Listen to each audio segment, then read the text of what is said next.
that? You doing a watch party? No, not yet. How are you doing that? How are you doing it? On Facebook. Oh, okay. Sorry. We're ready to go? All right. I didn't even know we could do that. Ladies and gentlemen, here it is, the most listened to radio show on the planet. Even the other stations are tuned in too. 5, 4, 3, 2, 1. We have ignition. Strap in. You're about to listen to The Animal House. Your mother's an animal. Keep the change, you filthy animal. What do you care? You're an animal. You're an animal. Yeah. I'm an animal.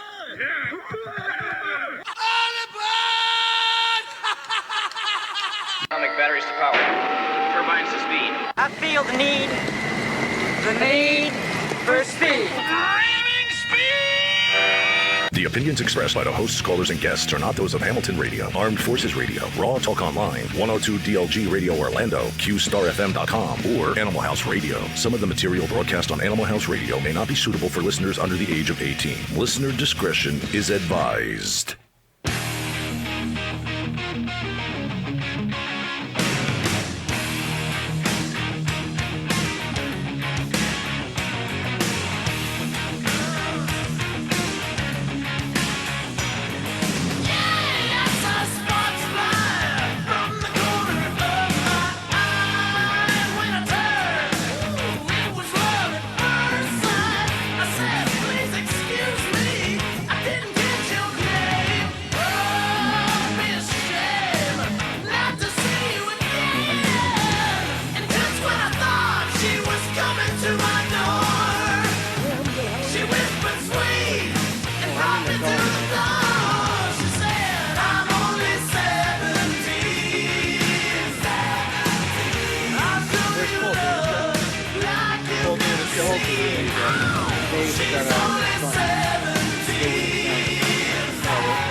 From the 80s. You don't remember this thing?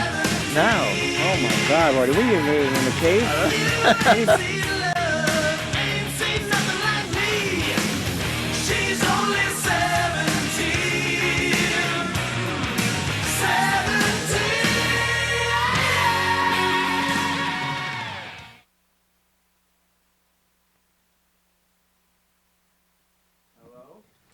Hello. Hello, everybody. Good evening, and welcome to another edition of the Animal House Radio Show.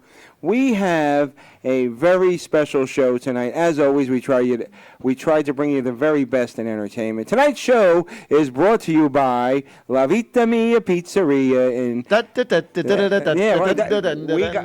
You just gave me an idea. We got to get Paul to do something like that. Right. 1281 Arthur Kill Road in Staten Island. Go see Big Paulie over there, and say you want one of those.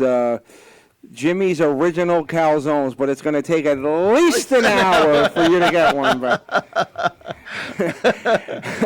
to get one of them suckers, but it's worth every moment of waiting.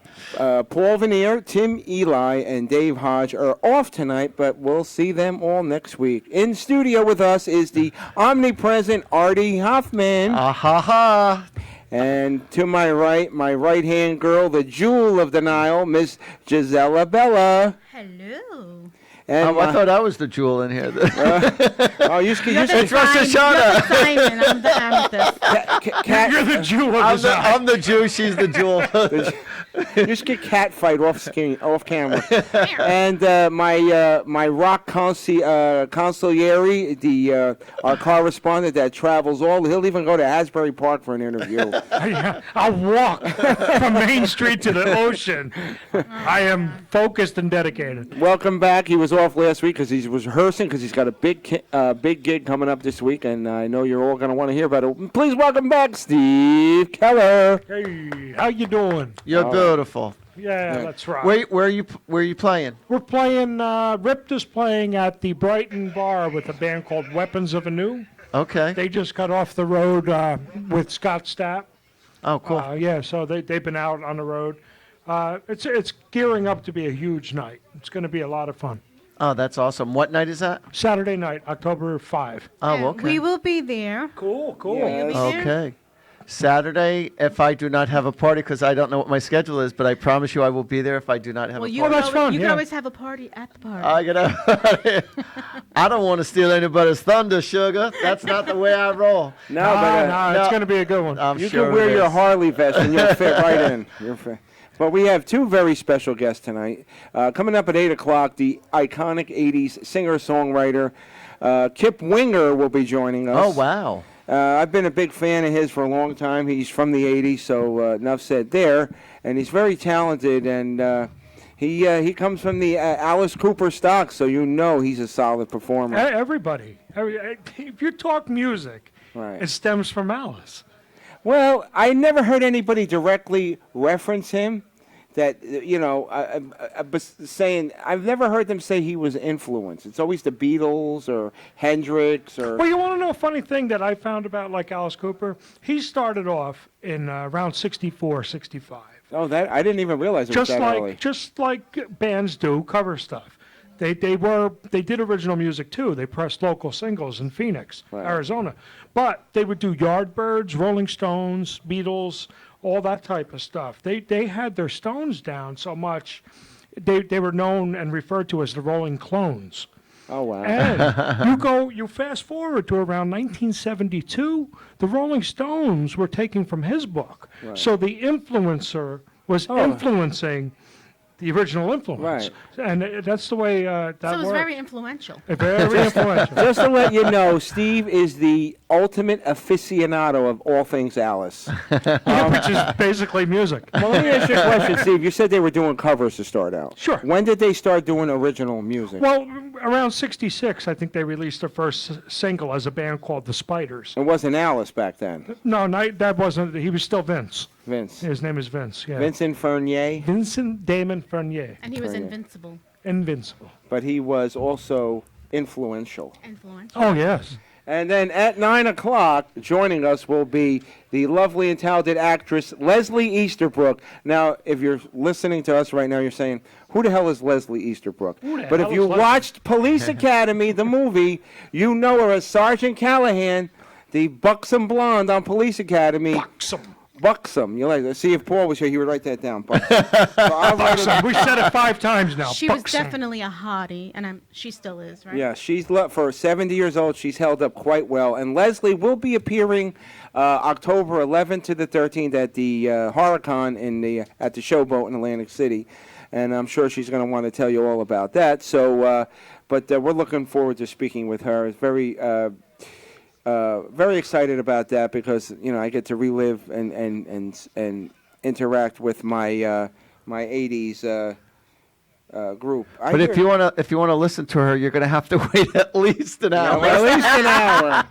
Yeah, because she's 70, and by the time she gets, you want to know something, Marty? You know who? How about a year and a day? No. Oh my God. You want to know something? This woman was 90 years old, and she was coherent as hell, and we were one of the last people to interview her before she Charlotte Ray. Oh my God, she was Mrs. so Garrett cute. from Facts of And Life. she said Really? the F word. She said She dropped the F on She her. made me blush. She was Oh a my God. firecracker.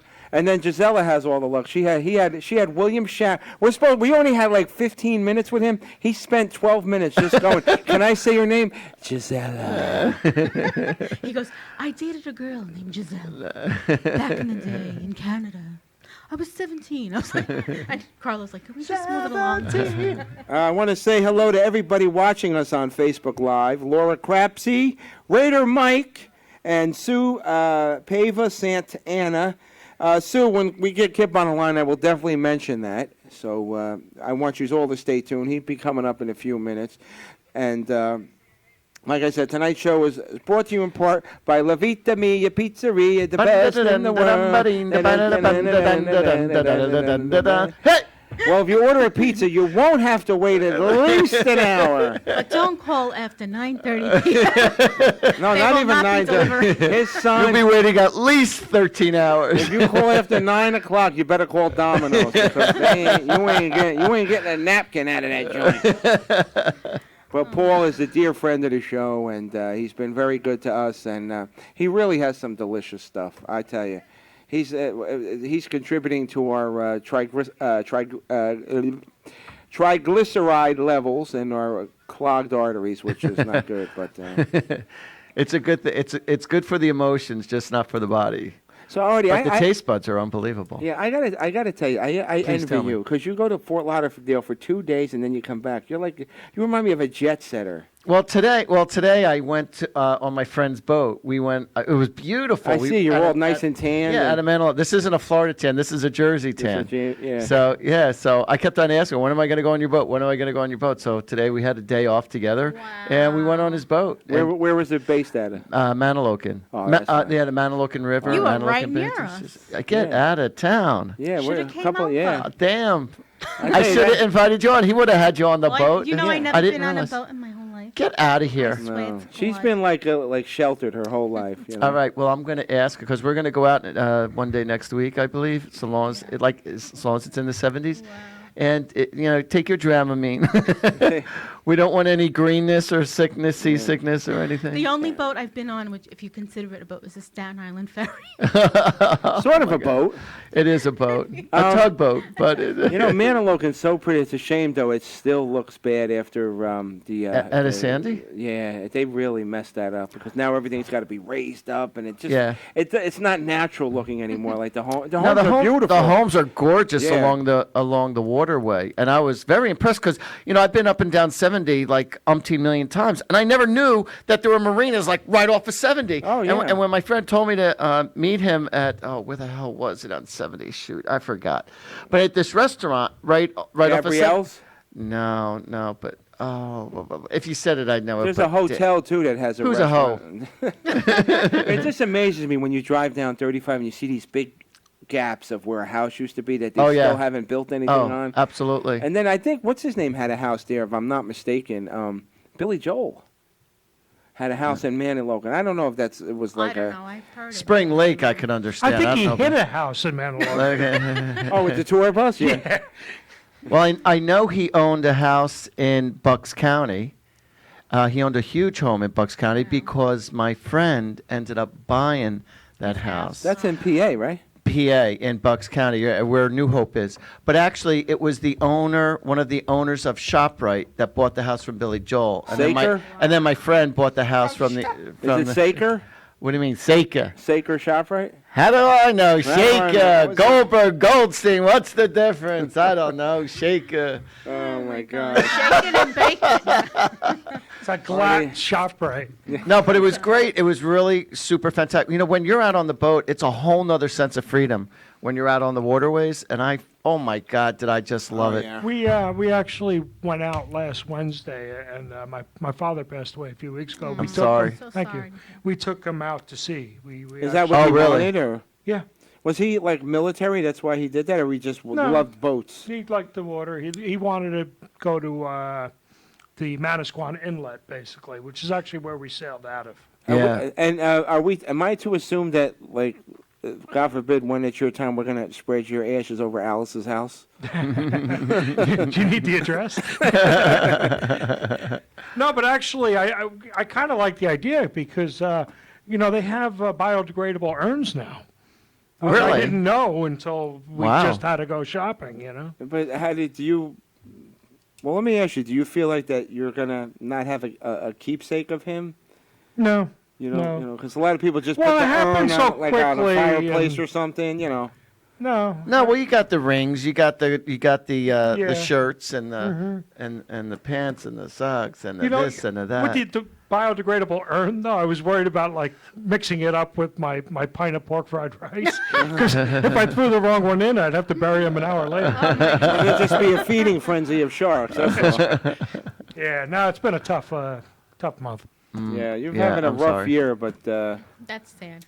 we'll be giving away. I forgot to mention, we'll be giving away a John Wick 3 Blu-ray. If anybody wants to participate in the quiz, you get to answer 5 questions. You got 60 seconds. Is that a boat? A boat. No, we took him out on the Queen Mary. John Wick, a Blu-ray? When you said a Blu-ray. Well, yeah, Blu-ray. It's It's a Blu-ray. It's a Blu-ray. I thought it was a boat. It's a I thought guy. you were giving away boats. I was going to enter that contest. I actually have a couple of questions for Artie regarding my whole Go ahead. experience, if that's all right. Fire away. When my uncle died many years ago, and then a few months later, actually a year before that, my grandfather passed away. I felt it.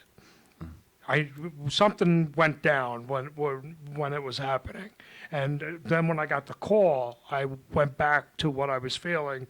My grandfather was New Year's of 1990, and we were at a big house party in the middle of the night, 4 in the morning, and I kind of wandered off by myself, feeling lousy, reminiscing, thinking to myself, I'm going to lose my grandfather. And of course, I got home and found out I did. Wow. And then a year and a half later, 2 years almost, my uncle passed away.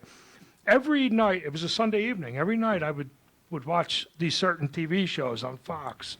Simpsons, they had this whole 2-3 hour lineup. Right. This one particular night, I wandered into the kitchen in a weird mood to myself and was doing the dishes instead of watching my typical shows every week.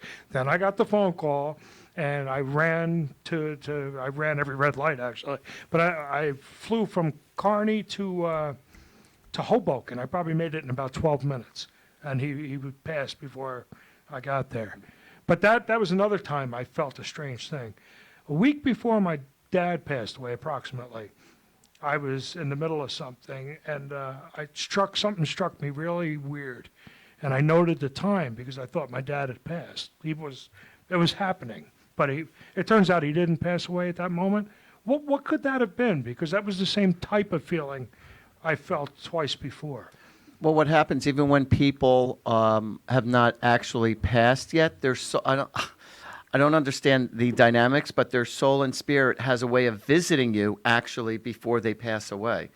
And, so when you were also mentioning about, I had this sensation of wanting to do the dishes instead of doing that, you were actually being guided to do it because there's a closeness to that action to them rather than just watching the movies. And I could feel it. When you were explaining it, I could literally feel it. Like, why am I doing this instead of watching? It was like just something that that one of them would do within their actions, and it was just something to make you feel close by doing that action rather than just sitting and watching TV. Mm-hmm. So.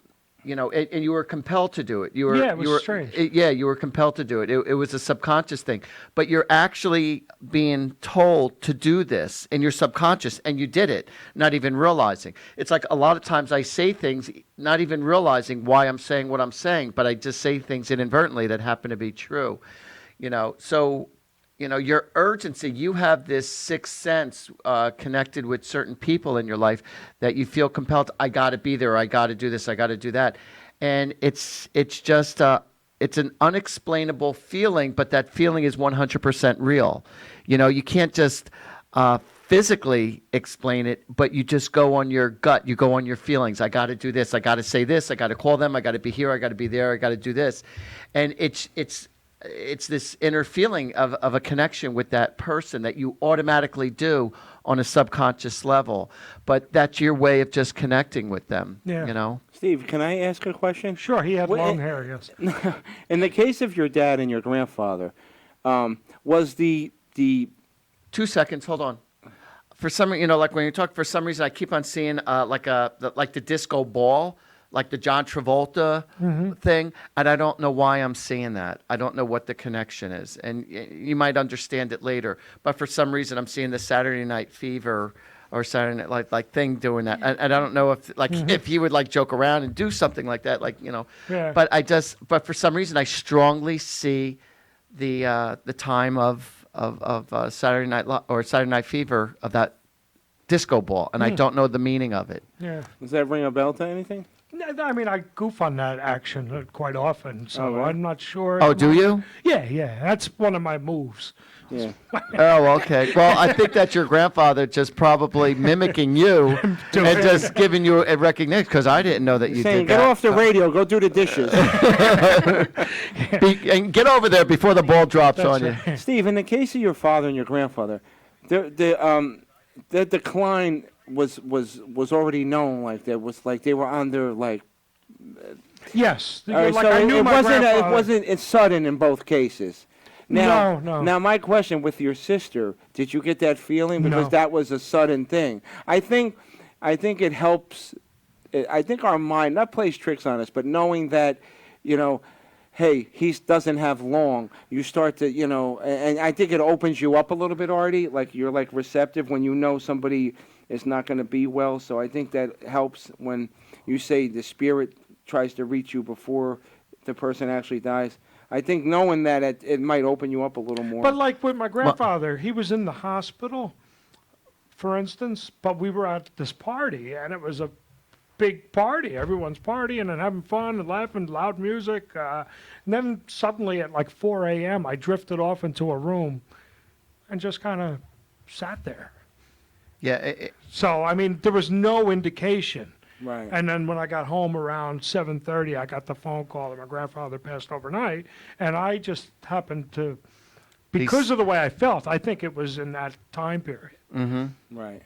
Yeah, like I said, it's an inner subconscious connection that you have, and you just naturally do certain things. It's almost like, when you.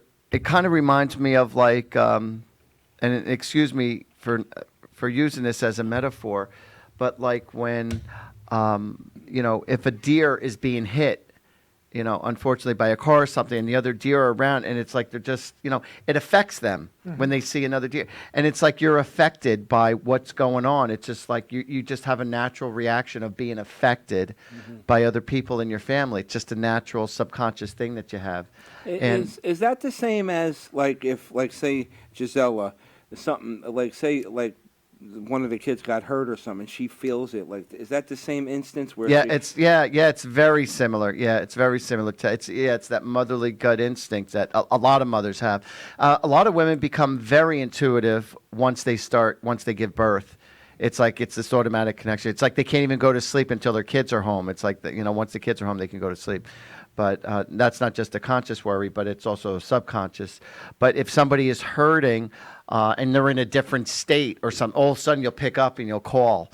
That happens umpteen million times. It's that connection. But he has that instinct, the same kind of an instinct that a mother does have to a child. You have that to your family.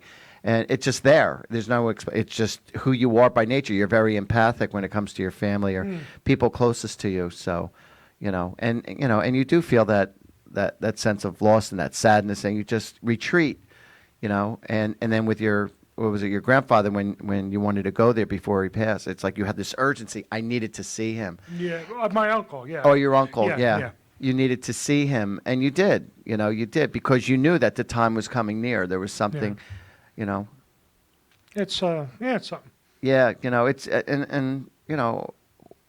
it's not even fortunate or unfortunate. It's just right now you're just going through that natural mourning process that people do, that you grieve, and it's a sadness of missing someone. They're okay. You don't have to worry about your loved ones who have passed. Are they okay? They're fine.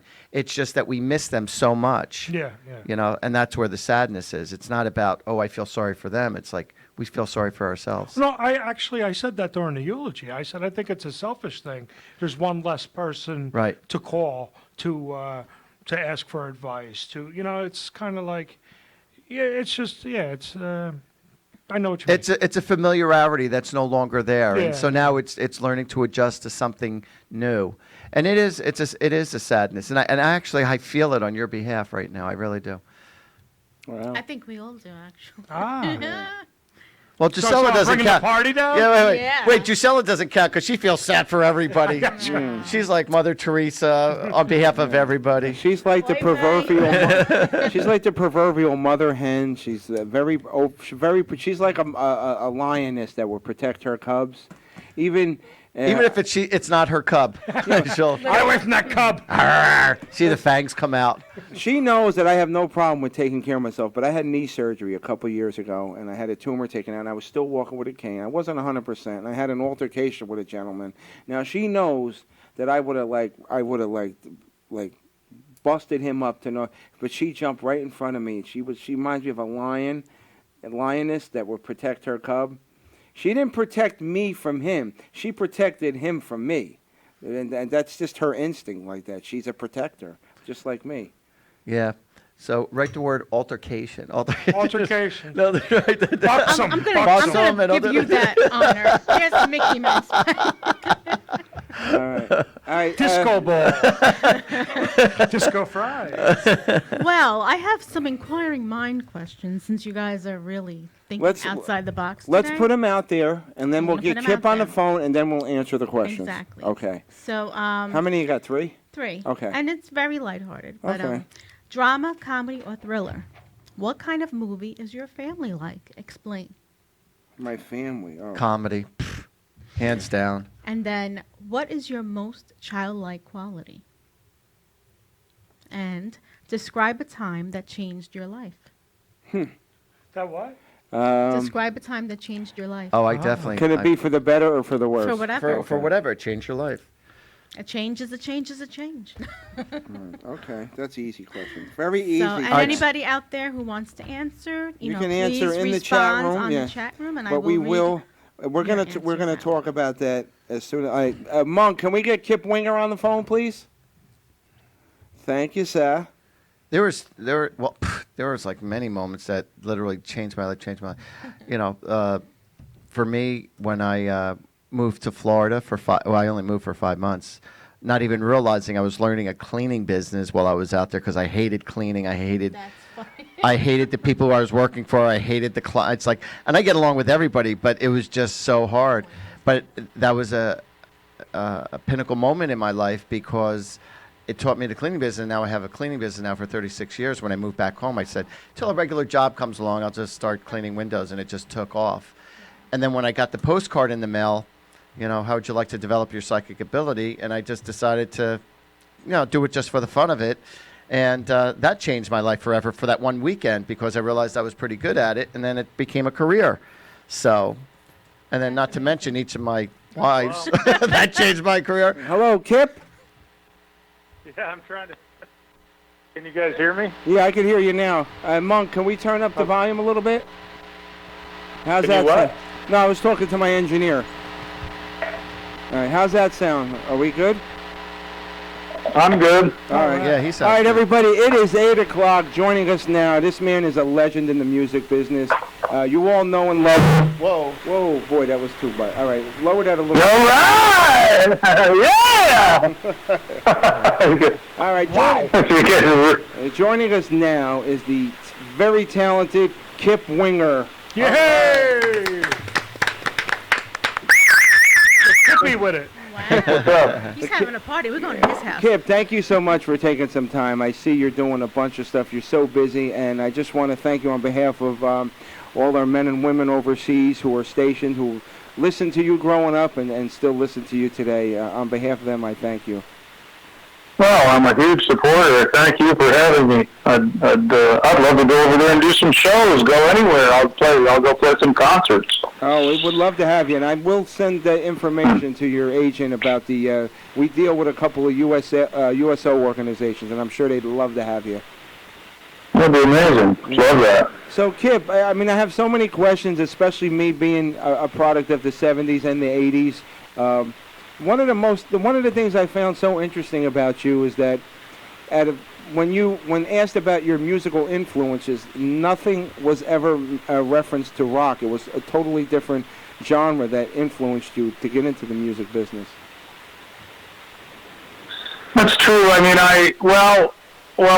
if you rewind before, like when I was very young in a band with my 2 older brothers, I was really into prog rock, like the early, Yes and Jethro Tull and Led Zeppelin and all that stuff. So, I mean, I grew up playing that music, but very early on I was very heavily influenced by classical composers like Stravinsky and Debussy and Honegger and Ravel and that kind of.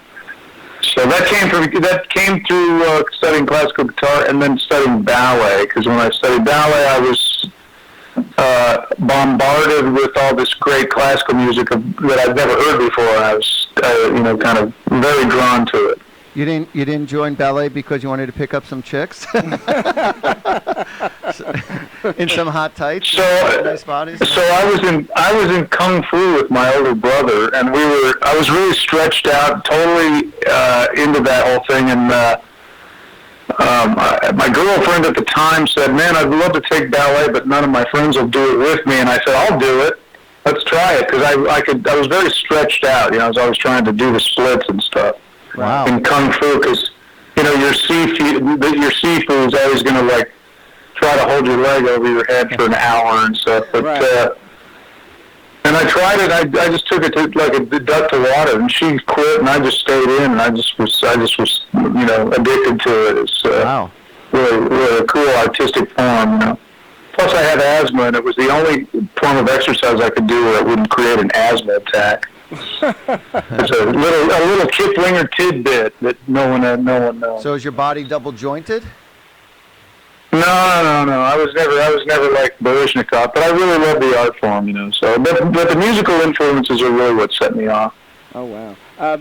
One of my co-hosts here tonight is a very accomplished musician himself. He's got his own band here in New Jersey, and they do quite well. And he's a big fan of yours. And he's got a couple of questions that he wants you. So I'm going to introduce you to Steve Keller. Hey, Kip, how are you? Good, Steve. How are you, man? Very, very good. Thanks for calling in tonight. Thanks for having me. I was checking out the Kicks Midnight Dynamite album. I always dug that whole thing. I never realized that you composed a track on that or co-wrote. That was my first published song. The producer, Bo Hill, who was an old friend of mine at the time from Denver, had moved to New York and became a well-known producer. And he had produced my band with my brothers, and we were kind of like the first band he produced, I think, pretty much other than himself. And then he produced Rat and did very well with them. And I moved to New York. He was in New York. I moved to New York, and he would hire me from time to time to do some things on some records. And I was writing a lot of music, trying to get a record deal myself. And I had the track to that. I had a song with the music, that music that you hear on that song, "Bang Bang Balls of Fire." And he played it for Steve Whiteman, the singer, and Donnie Purnell, the bass player, and they dug it. They dug it a lot, and they asked if they could change the lyrics and use it. So got lucky on that, and that was my very first published track. I think that's a great album, by the way. It's one of my favorite rock albums. That's a very, very cool album. Bo Hill, did he do the Alice Cooper comeback as well? Did he do Constrictor? He did Constrictor, yeah, and that's how I got the Alice Cooper gig. Although I think Michael Wagner finished that album off. Oh, okay. I think Bo left halfway through, and then they ended up using Michael Wagner to finish it. But I did. Bo called me up one day and said, "Hey, we need four bass tracks. Get up here, bring the bass, and come on up."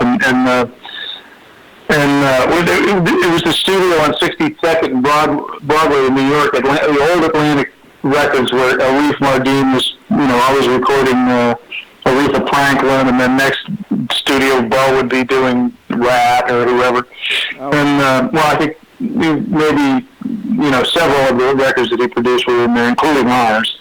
And I played on 4 songs of Alice, and then Kane Roberts, the guitar player, suggested I say to Alice, take me on the road, and I did, and I got lucky. They called me up to do the tour, and the rest is history. That's the first time I saw you on that tour.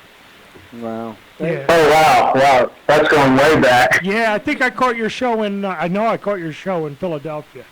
That's where it was. Yeah. Did you have a favorite place where you like to perform? Was there a place that you were really rocking it, or where you really felt the the energy more than anywhere else that you really, really loved?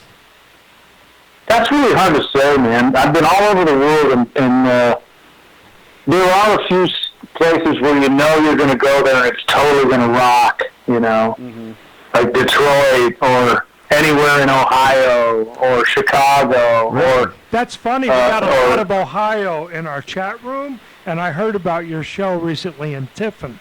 Yeah. That's true. Sweet Marie. Hey, man, yeah, I don't know, it's in the water or something. And then, you know, I do a yearly show in London. The audience is great. European audiences are really very attentive and really pay attention. And Rio de Janeiro is an incredible audience. Japan. It seems to be the places where all the arenas or the stadiums are, and that's usually the shows that are the best. As opposed to I know a lot of artists like the smaller, intimate settings, but an arena show, like a stadium show, is always out of control. Yeah, well, those are fun to play. I haven't played a lot of those in the last while because I do Red Beach has been in Whitesnake for quite a while, and they're always out doing all those kind of shows. But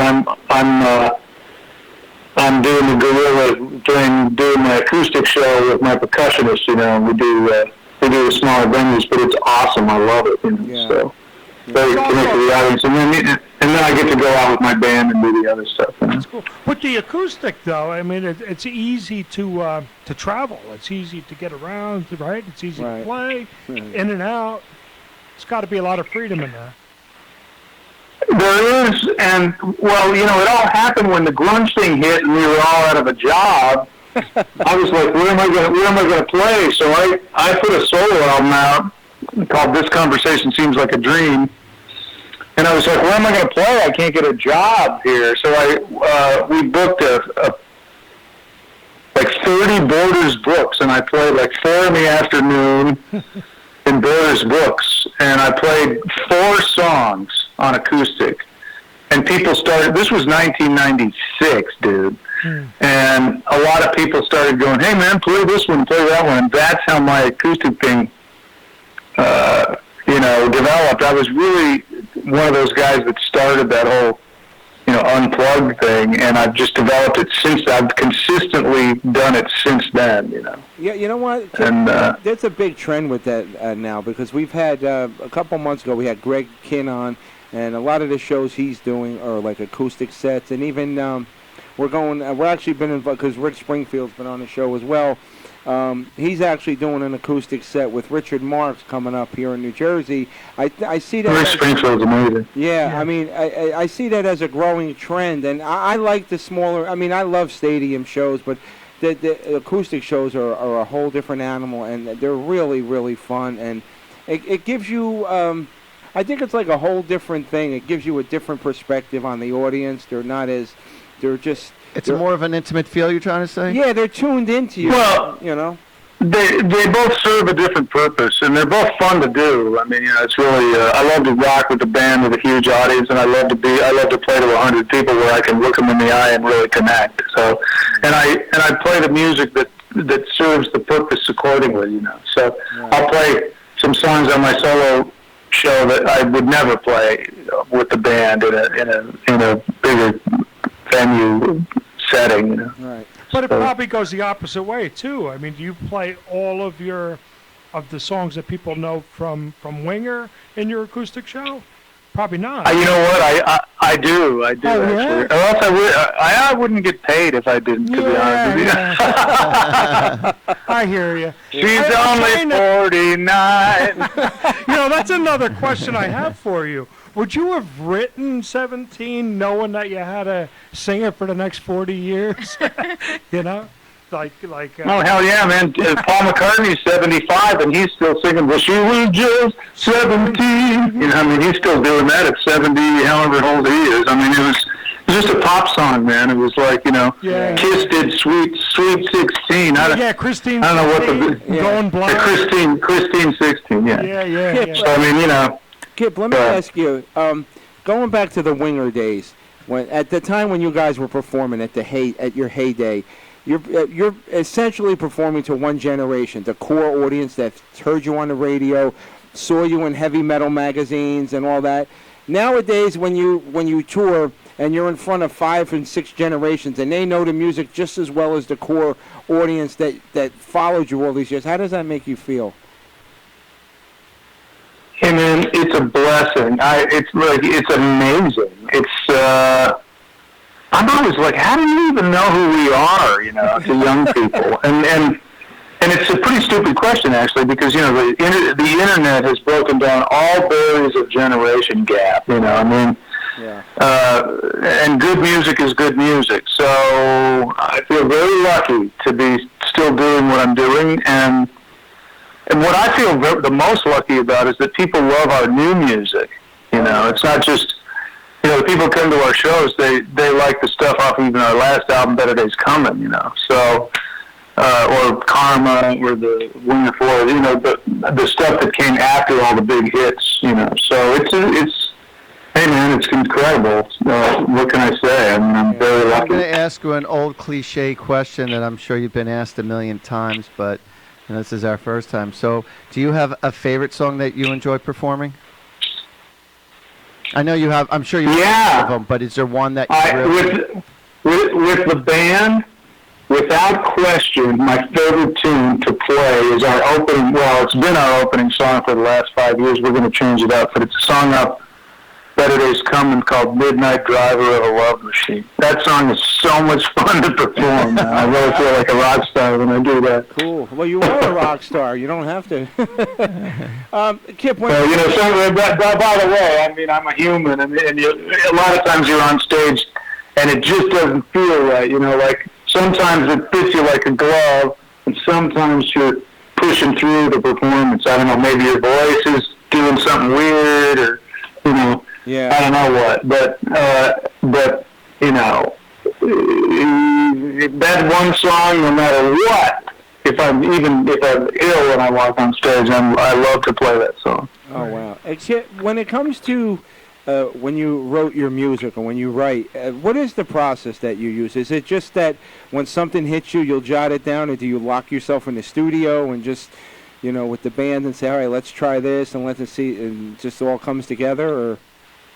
Well, so that's an interesting question because I've been writing music since I was 12 and I'm 58. So that has been an evolving process, and studying classical composition has really influenced that now because where for years and years and years I would sit down with a guitar, and see if okay, one thing I'll tell you right off the bat is that there is all the best ideas are all by accident. So so I don't care who you are, any artist will tell you that the best stuff kind of just happened by accident. There's no one on this planet that sat down and manufactured Yesterday by McCartney. It just doesn't happen. What you do is you sit down every day to make the reflex go, and you try, and one day you suck, the next day you suck, and the next day you get struck by lightning, and that's how it goes, period. Wow. And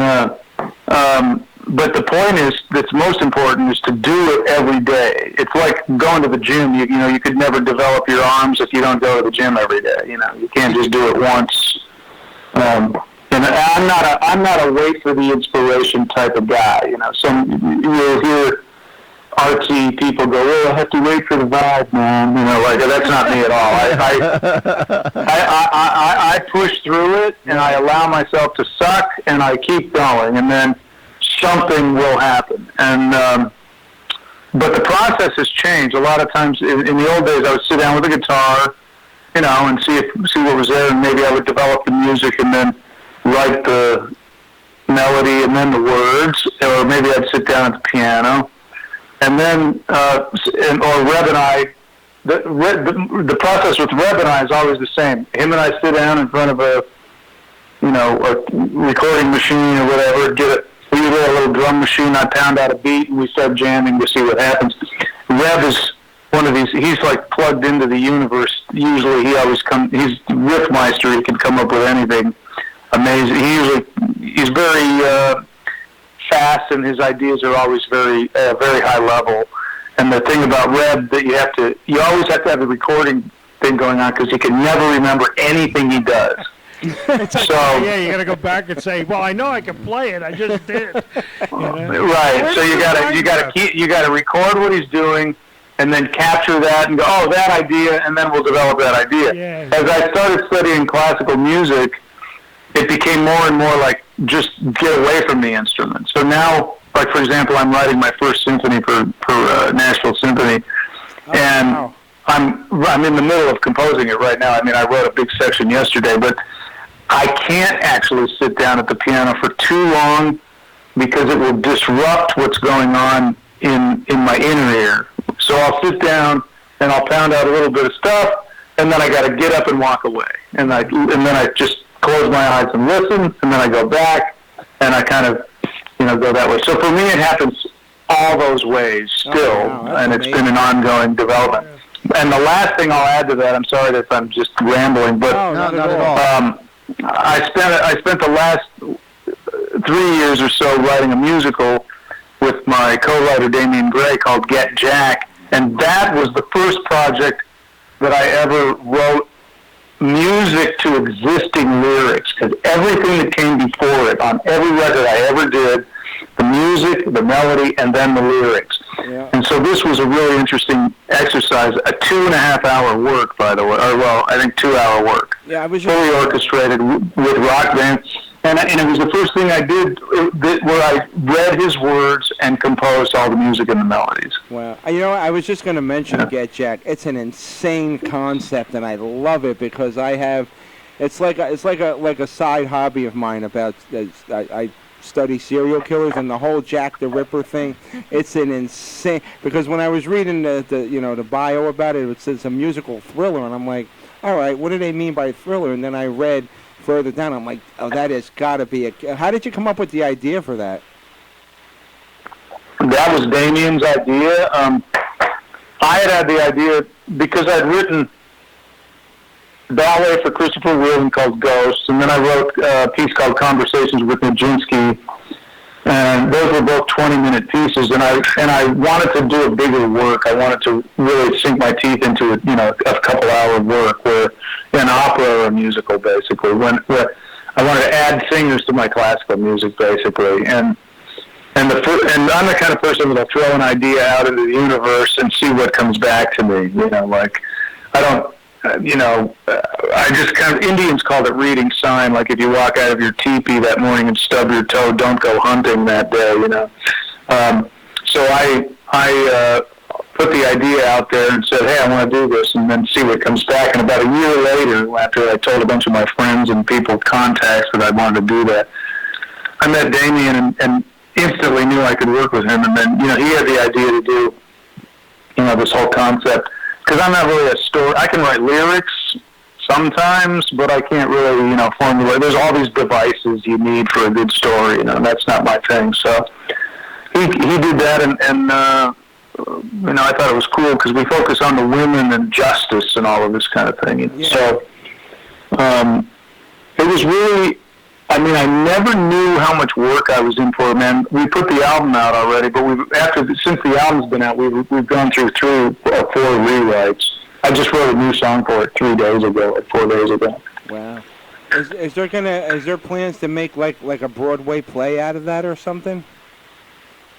Or some kind of... Well, that's exactly what our goal is to do that, But it's a very heavy lift, and there's a lot of moving parts. So it takes a lot of money to get it up and running, and the stars all have to align. And we've been doing very well. We got a really fantastic director and a producer, and so we're just we're pushing it forward. We're doing a concert in New York of the music on October 28th or 29th. It's on my webpage.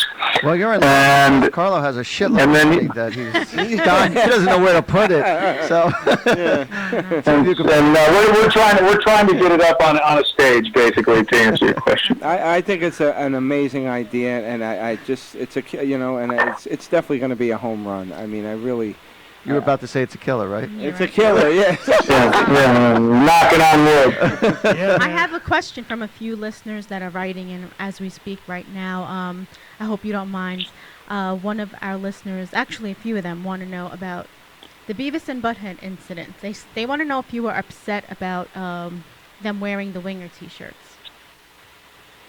Well, that's interesting. At the time, it didn't help anything, and grunge had kind of come in and taken over, and Beavis and Butthead were like, oh, White Zombie's cool, and Winger sucks, kind of, and then and along with all the other '80s bands, but they put my name on the T-shirt, which put me at the scene of the crime, and so at the time, I ain't lying to tell you. I lost the record deal, the publishing deal. The name was very toxic at the time, and it was disheartening because I had focused my whole life on becoming a good musician. So then there I was, kind of being represented as the guy who represented everything that sucked. So I wasn't totally happy about it. But as I say, I read the universe, and the weird twist to that was that's when I started studying classical music, because it gave me the time to go seek out a really amazing theory composition teacher, and I just hit the books, man. I just really studied hard for about 10 years, and then 2017 got nominated for a Grammy for classical composition. So that's awesome. Thank you. That's huge. Yeah, so I guess, it's you turned a negative into a positive. Absolutely. Well, at a very young age, my dad gave me that book, Think and Grow Rich by Napoleon Hill, and there's a quote in it that says, for every adversity, there's a seed for equivalent benefit.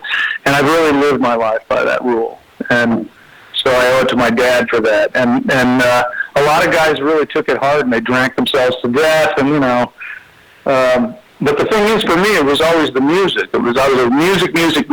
I don't need to be a rock star. What I need to do is understand the function of music in my life and how I interact with other people with the music. That's a great attitude. I think more people, especially the younger generation, they need to. You know what, Kip? I guess I'm stuck in my ways. I love the music from back in the day. Nothing wrong with the new music, but today it just seems like some of the music that you hear on the radio is just like mass produced, and they just slapped it together. It doesn't seem, and this is not for everything. It just seems that some of the stuff they put out is just, it's not as passionate as like a song that you would hear from the '80s or the '70s, or it just doesn't seem like. I don't know, but I don't know if it's just me. Well, I think I can define what you're saying. Computers and machines and auto-tune and all this kind of stuff has sped everything up, and because consumer mentality needs this stuff to come. Give me a new song. Give me a new song. Give me a new song. Give me a new song. So they're just cranking it out, and the emotional connection to a lot of it is missing. Yes. True. And the other thing is that the organic quality to a lot of it's missing. Not all of it.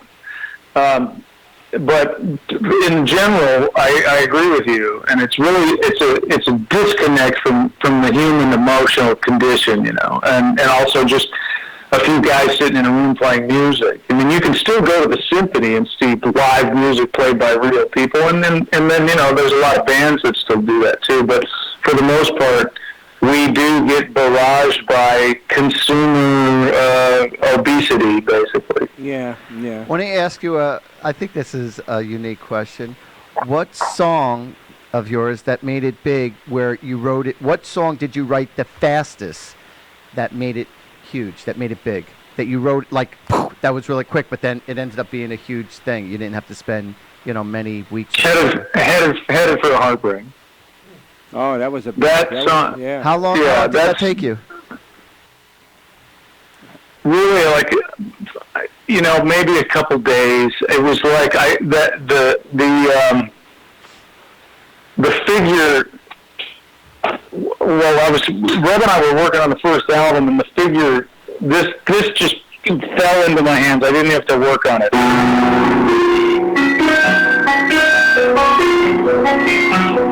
So that was just right there. It was like, oh my God, what's this? Oh, wow. And so I worked on that for the day and kind of had the music totally together by the end of the day.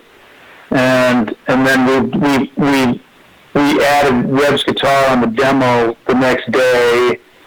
And I was kind of like, what do I call this, you know, and the lyrics came a little bit slower, because lyrics always come very slow for me, you know, not for Mick Jagger, but for me they come slow. And we recorded that. We were probably done with that in about 3 days, and then maybe I changed some words a little later or something like that, but, you know, and by the way, the solo that Reb played on that was one take. I mean, he just, now on the demo, if you listen, there's a thing out called the Demo Anthology. You'll hear the demo of Headed for Heartbreak, and he played that solo like no punching, nothing. It was just like Reb Beach plugged into the universe, lightning bolt strikes, and he played that solo. It was pretty amazing. Oh, wow. There's one question I did want to ask about Reb. Where did you find him? I don't know your relationship, like how far back you go with Reb. So there, you remember Fiona Flanagan? Yeah. Oh, yeah. So she had a song called "Talk to Me" on her first album, and Beau Hill had written that song, and then when Beau made it, they had some kind of relation. Well, they ended up getting married, but they had some kind of a relationship where I don't know, because she did his song, and then he decided to produce her album, and then Donnie Kisselbeck, the guy that was playing bass, and oh my God, there's a great blues guitar player, and I always forget his name, and he is the guy that, oh my God, please forgive me for forgetting his name. He was the one who brought Reb to everybody's attention, and brought him to the studio, that studio I was saying at 61st and Broadway, Atlantic Studios, and Reb got hired to play on that album, and it was like, oh my God, who's this kid, you know? And Beau was like, man, you should check this guy Reb out, you know. So Reb and I met then when he was playing on that album, and I was doing some other stuff in there. And, you know, we were a bit like, I thought he was an egomaniac, and he thought I was a jerk. I mean, it was kind of one of those things, you know. Because when I first, I was thinking. you know, so we were a little bit like, you know, it took us a minute to figure it out, and then we became fast friends, and then I had him play on a couple of my demos, and then what happened was he was getting all these offers to do stuff, and I was in Alice Cooper thinking, I want to do my own thing. So I called Reb and said, look, let's take 6 months and not take any outside work. If anyone calls us, we're saying no. We're going to write an album and see if we can get signed. And so we made that commitment to each other, and you know, it worked. 6 months later, we got signed by Atlantic. Very cool. It's an amazing story. I've seen some YouTube footage where you were working on some of your material with Ken K. Mary from the Alice Band. Did you use some of those sound checks for that purpose? No, well, Ken was going to be the original drummer, because Ken was the, you know, I met Paul Taylor in Alice Cooper, and Ken Mary was the drummer, and I was saying, man, I know a great guitar player, so it was going to be the four of us. Ah. And then, and Ken went a different way, and we were lucky to, well, when we were making the first record, we were in a management firm that was letting us use their studio in the back, and Rod Morgenstein came in to meet the management firm for a different gig, and he heard some music in the background going, what's that? And so he came back to, the office came back to introduce us, and Reb was a huge Dixie Dregs fan. He was freaking out that Reb was in the room, or that Rod was in the room. He was flipping out, and I had never heard of him. I'm like, who the hell are you, man? You know, Rod is a very, very nice guy. I mean, you know, when you meet Rod, it's like, you know, you can't not like Rod. So, and Reb was flipping out. So we were like, cool, let's see if he wants to do the album. You know, we were lucky enough to have him kind of ease into that drummer's position. That's awesome. Kip, let me ask you a question. I was having a conversation with Eddie Trunk the other day, and we came across the same conclusion. It's really amazing how the whole industry has flip-flopped. Years ago, when you formed Winger, you had to sell records to tour. Now today you have to tour to sell records. How it did a total 360. 180. It did. Or 180, I'm sorry. 90. I failed geometry. So yeah, I mean it's completely different. You know, largely the music is disposable, and it's really well. Let's say that when I use the word disposable, I don't mean that me or anybody else like creates it as something disposable. We put our heart and soul into it and hope that it connects emotionally and becomes the soundtrack to everyone's life in some way. Having said that, no one wants to pay for music.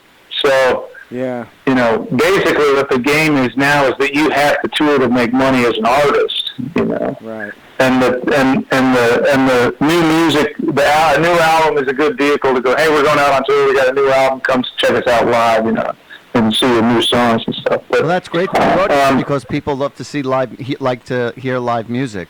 It's one of my favorite. Yeah, I'm a things big to do. proponent. Yeah, I'm a big proponent of live music. It's really important to support live music and to keep us all going. And you know, you can't get that kind of excitement when you're sitting at home watching Netflix. You know.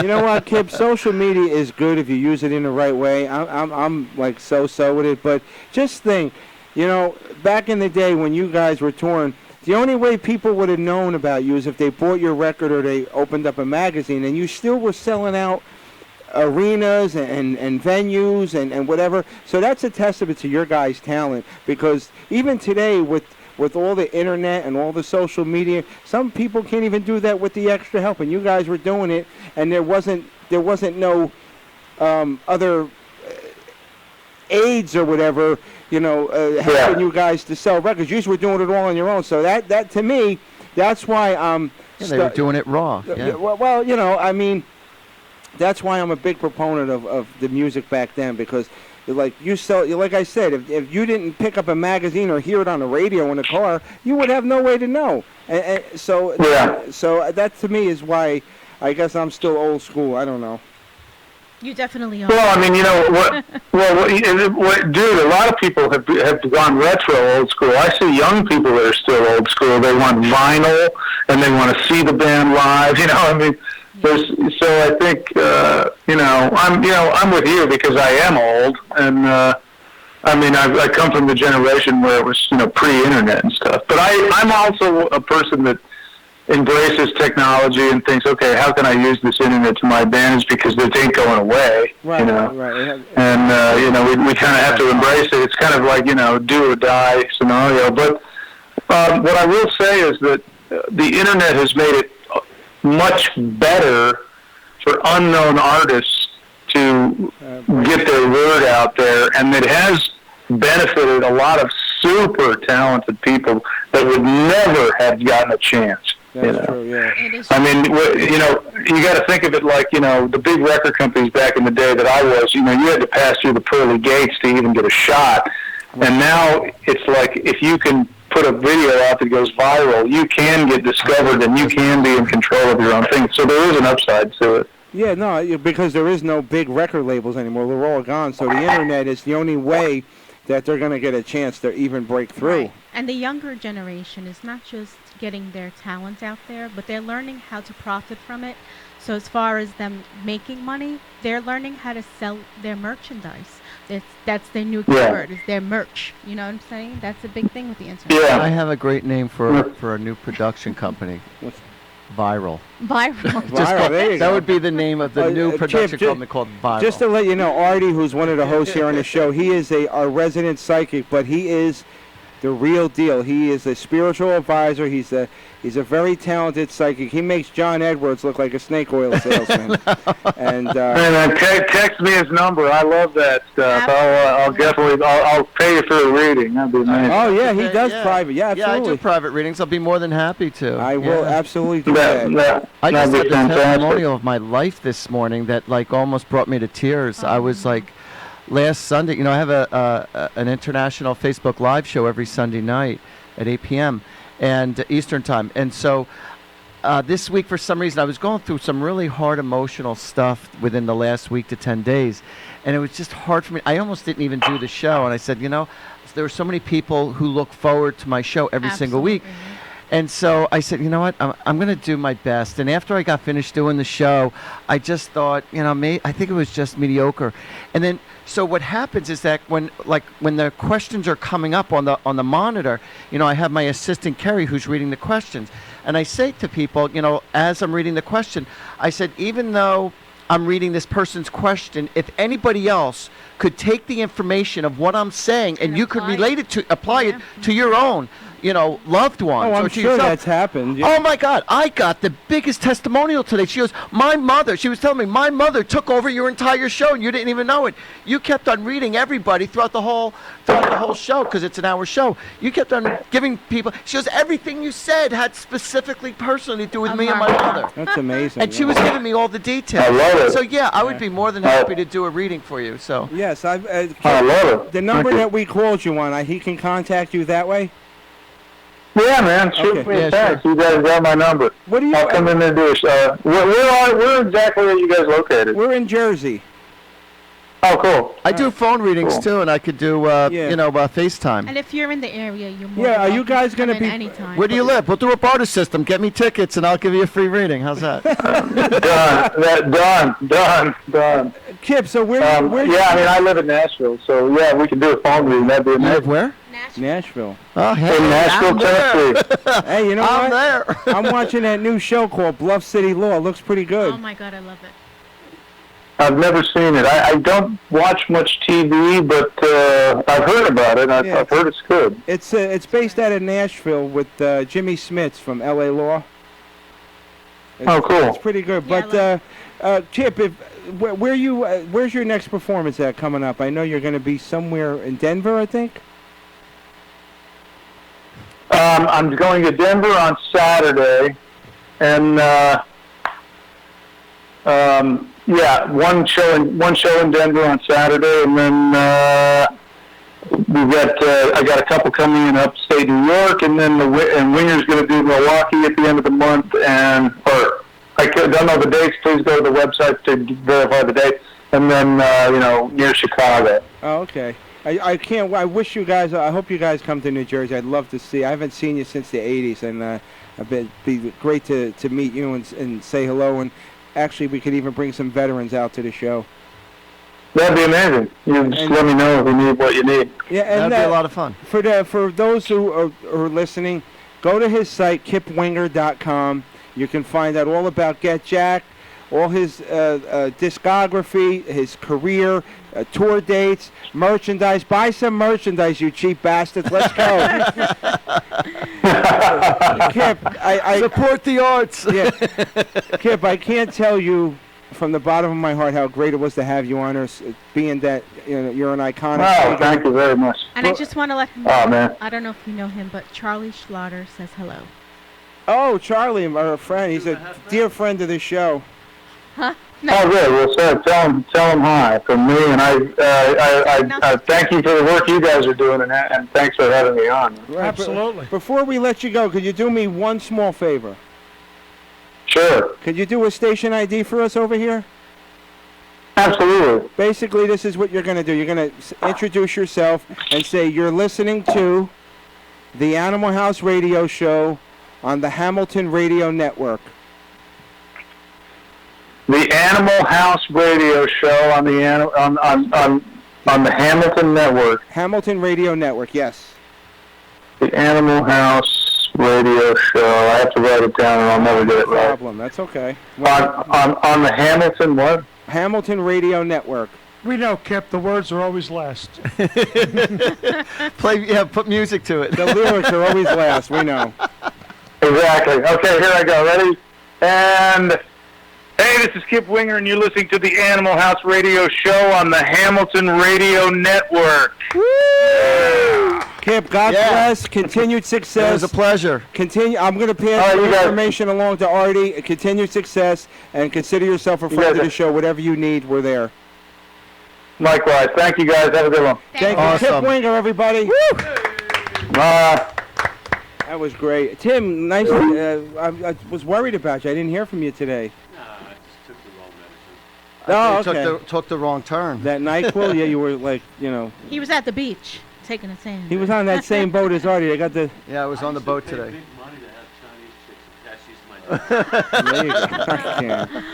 Can we get him a pair of headphones, please? Headphones, and I need my volume up. Yes, and my headphones went, I don't know, not too much because you blew me out before, but I blew you out? Hey, Artie, I was happy to hear you're a try big to blow you proponent of live music. You got to come Saturday. yeah, you should try to yeah. make It it. really this is going to be a rock and roll night. Cool. I really will. I will be there. Yeah. I don't think, actually, I don't think I have a show this, I'm almost positive I don't have a show this Saturday evening. We're going to have a table for I think him. it'd be He'll interesting doing for you live just to. shows. I'll bring you up on stage right before we go on. Look out and read the crowd.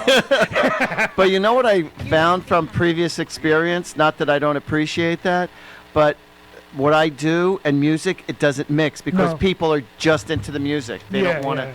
you know, so it's, I mean, I appreciate it, and it's an interesting concept. I tried it a couple Yeah, of yeah, times, and people are interesting, just like, get off the stage.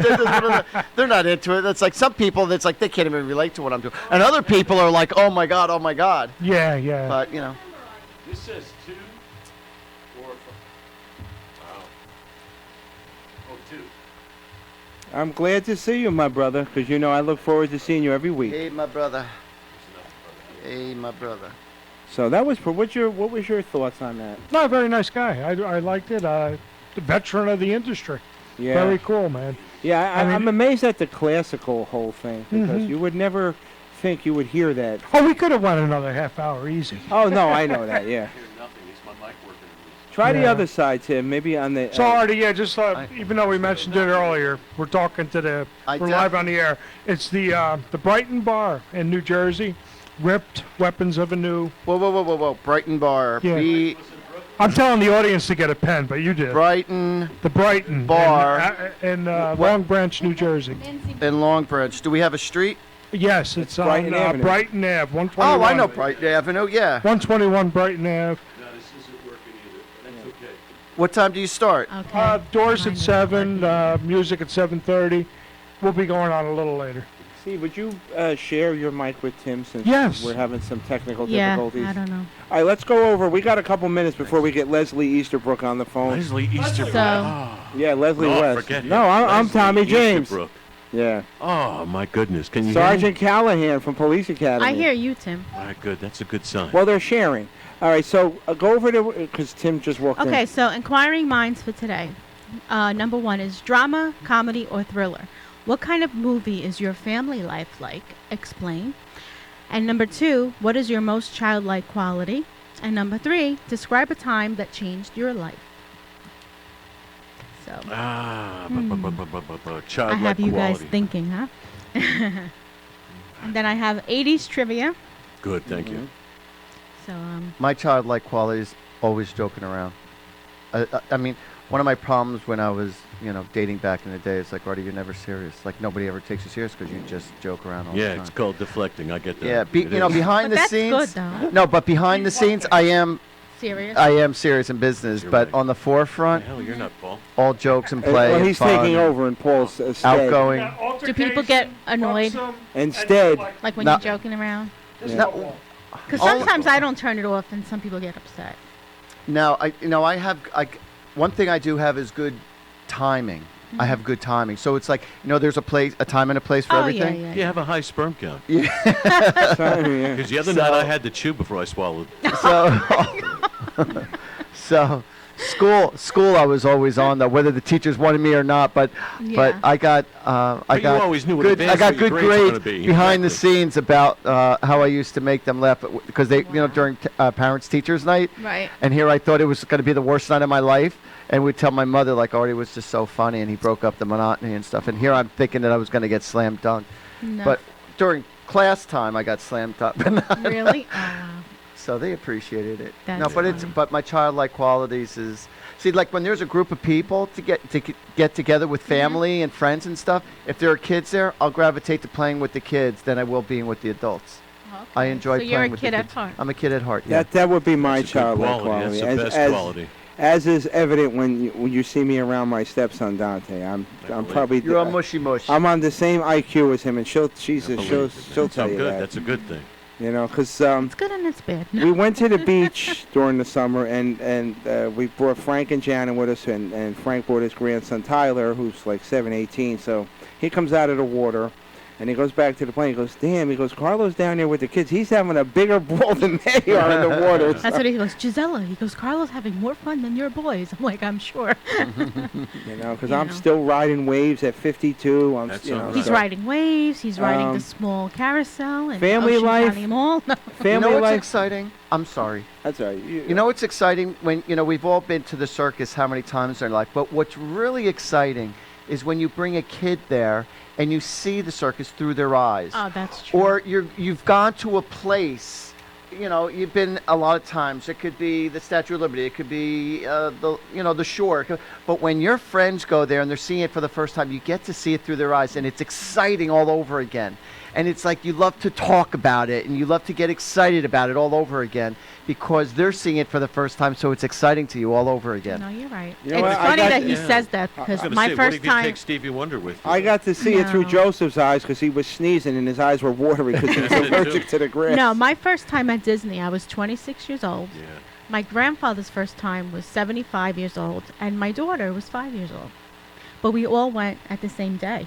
Yeah, So the that's- three of us experienced it at different generations, but Right. yet we had that same There's a childlike, commonality. Right, of like that course. wow factor, like, oh my God. God bless Commonalities, Disney, you I'll know? tell you. God bless that, man. So it was great.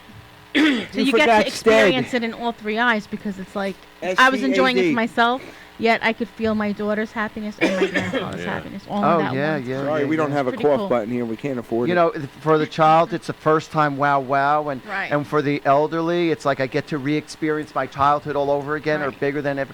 So it brings you right back to childhood. Yeah. And you in the middle, you're like experiencing like this is so exciting Right. for you because you're the way you are. I'm happy that everyone else is happy. Right.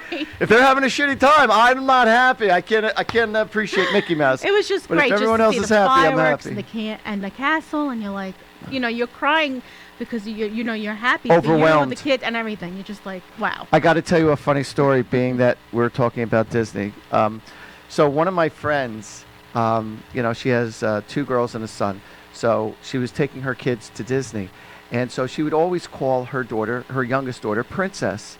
So, and she always felt that she literally was a princess. And many times around the house, she would dress up like a princess. So, of course, she takes her to the breakfast, breakfast brunch, to be with all the characters. And so they were sitting where all the princesses were. So after breakfast was over, her daughter started to cry.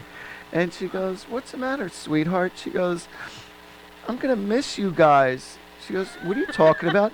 "What do you mean you're going to miss us? We're not going anywhere." She goes, "When you go home, and I'm going to be here with all the princesses." I said, "No, sweetheart, you're coming home with us." No! She's screaming. She's not leaving I her got to be castle." here at the castle with all the princesses. This is where we live. Oh my God, that's too That funny. is so cute. Oh my God. That is So- so Lost freaking it. cute. In answer to your first question, family life would be. You are definitely a thriller. Keystone Cops meets The Outsiders. Carlo's a thriller, crime, Slapstick, Sopranos. dramedy. So- Comedy, that's funny. And the event that changed my life was When you I got threw out of Mama jail. off the train. No. December 5th, 2013. I met Gisela, and she She know how rocked they, your world, man. She rocked your yeah, world. and she I'm one of those guys that I hurt first and ask questions later. She sort of calmed me down, and I'm like a dragon. I became a dragon. A dragon.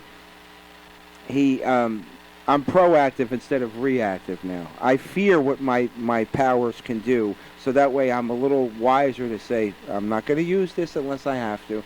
So because I'll hang you on the hook. That's my first instinct, and she doesn't like that about me, but that's how I grew up, and it keeps you sharp, and it keeps people Shoot first, ask questions later. Yeah, Yeah. and it keeps people like they ain't gonna mess with you. And I so. tell him, I build bridges. I don't burn them.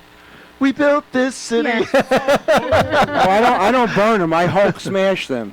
So it's a little No. different. But so that would be my defining event in my life, Is the Okay. day you met Gisela. and that was, and her 2 boys, Dante and Joseph, my little burritos. Okay. So, No. Tim, when was it? I for love you too, when Giselle. I just want to put it out there. At what point did you wipe your junk on Who's Drapes? That could have been any time, any encounter. And did she speak English? I know speak English. Yeah, for enough money, they get enough English out, you know. And Steve, what about you? Defining moment in your life when you Defining moment in my life was probably when you picked up Myrtle at the pet store? Myrtle the transgender turtle.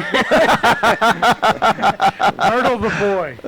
Myrtle's a boy. That was pretty exciting, actually. Well, let's see. The movie, life is a comedy. Everything's funny. Right. Everything's ridiculous. Nothing serious. What changed my life? Probably, Seeing Alice Cooper for the first time? that was pretty exciting. Yeah. I don't think it was life-changing. Were you blown away, though, or were you, like, mesmerized? No. It became, it was definitely a thrill. I first saw him around 1980. I had tickets in 78, but he canceled that tour. I think he was... The nerve of him. He Get was him on in a the bad phone. way at the time. Yeah. But changed life was probably just getting the first guitar. And like Kip was saying, you just keep playing it even though you suck.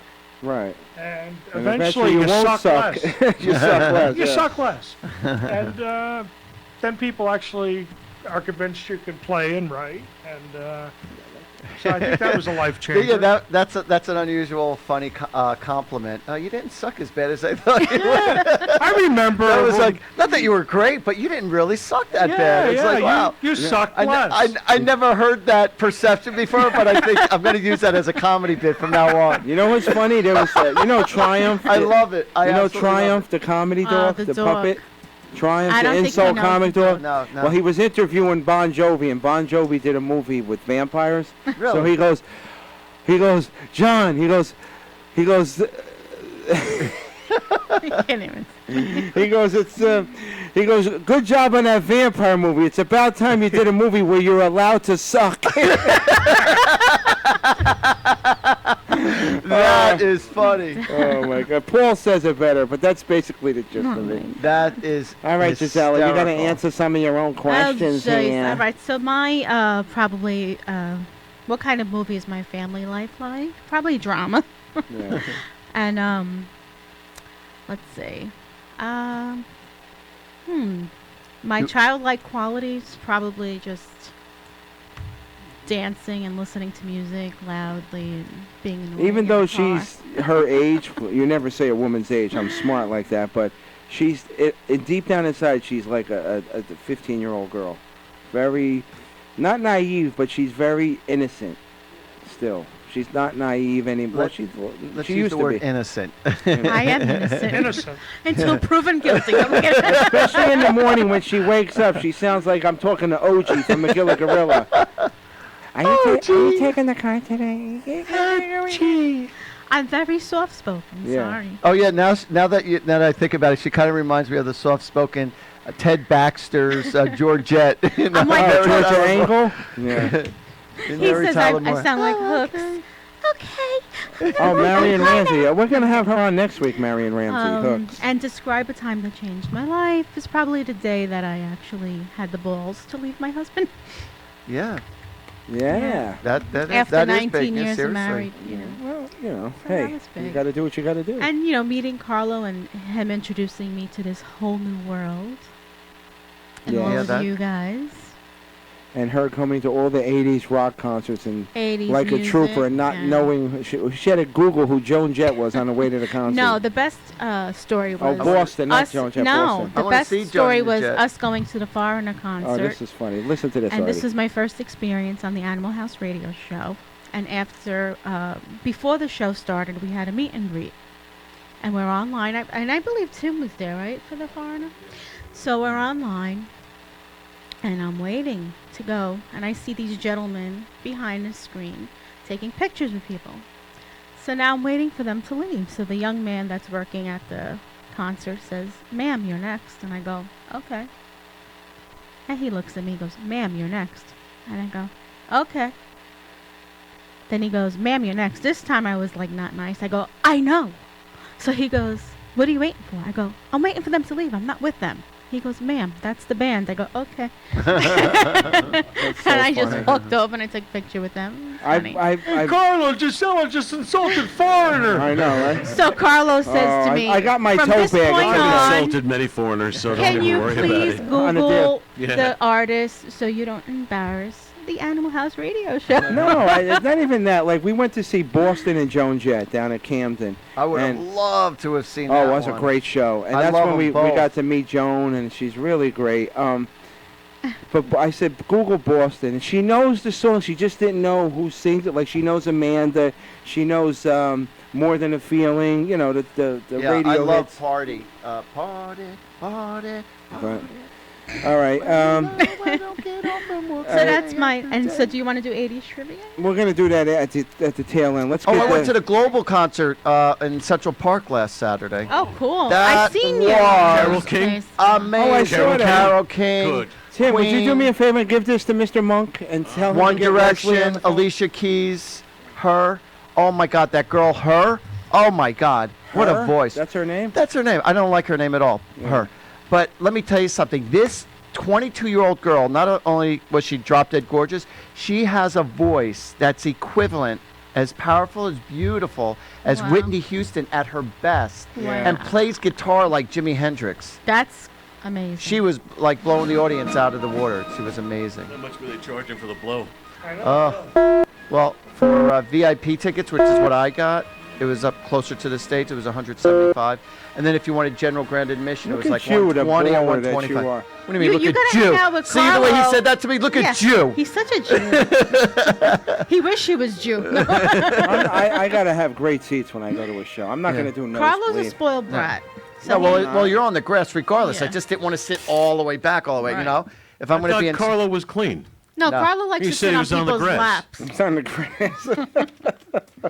If he could sit But it on was the an artist's awesome lap. atmosphere. One thing that was interesting. Here I'm thinking that the show starts at 2 because it takes like 2 p.m.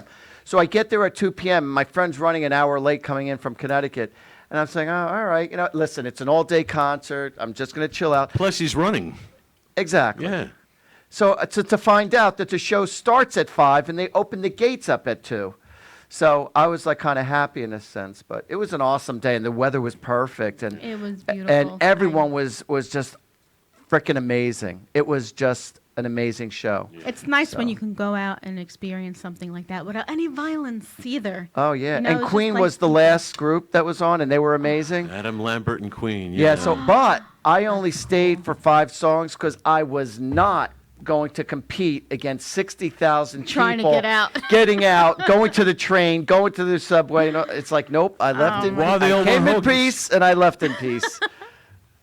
You're smart. I always do it. Nope, my brothers, we're staying to the end. And then I got to listen to them bitch and complain about the crowd and the oh god, never again. That's I funny. understand. I do.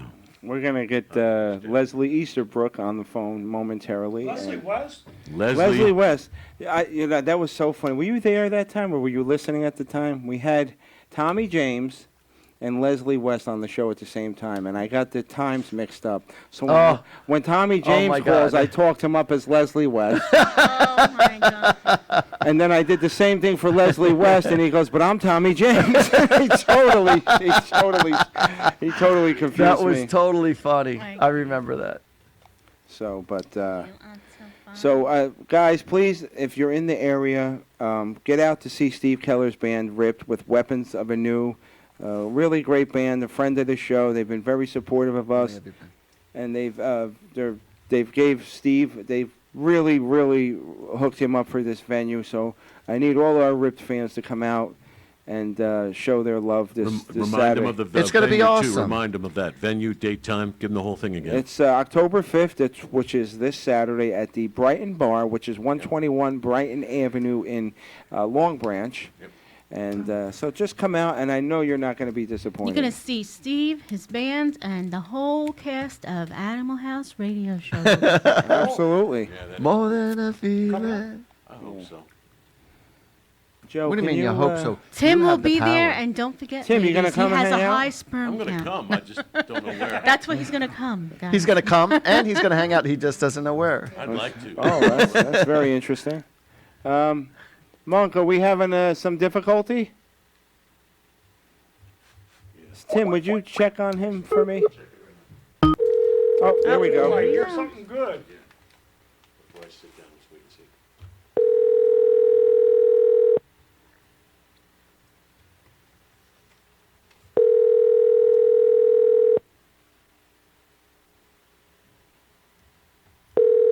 While the phone is ringing, I just want to thank everyone that's on Facebook chiming in. I am reading everything, and I appreciate all your comments and compliments. Thanks, guys. Hi, this is Leslie. Leave a message and I'll call you back as soon as I can. Thanks for calling. Leslie, where the hell are you? At least she gave you the real number. The mailbox is full and cannot accept any messages at this time. Goodbye. Okay, Leslie. Nobody said she was going to be live. We had her voice on here. She was on the show. That's right. It counts. Carla, how much phone minutes before we try again? The only thing is we can't have her do a Let him station try. identification. Wait, you gotta go to the bathroom? You gotta go to the bathroom? No, I'm saying how many more minutes should we wait till he tries? No, let him keep trying Let's because. say hi to Christy Miller. Christy, congratulations on opening for the Dice Man. I love that, Chrissy. That's it. She is. She's one of a kind. I love her. And I'll have only because dead air is not good to radio. Yes. No Christmas. We can have Tim. Your voice fills the void, though. Don't worry about it. Yeah, and the alimony too. That's funny. The spirit moves me, and I'm going to be right back. It's more in the spirit. It's called the Black It's called holy water. Wait, I'm feeling her energy.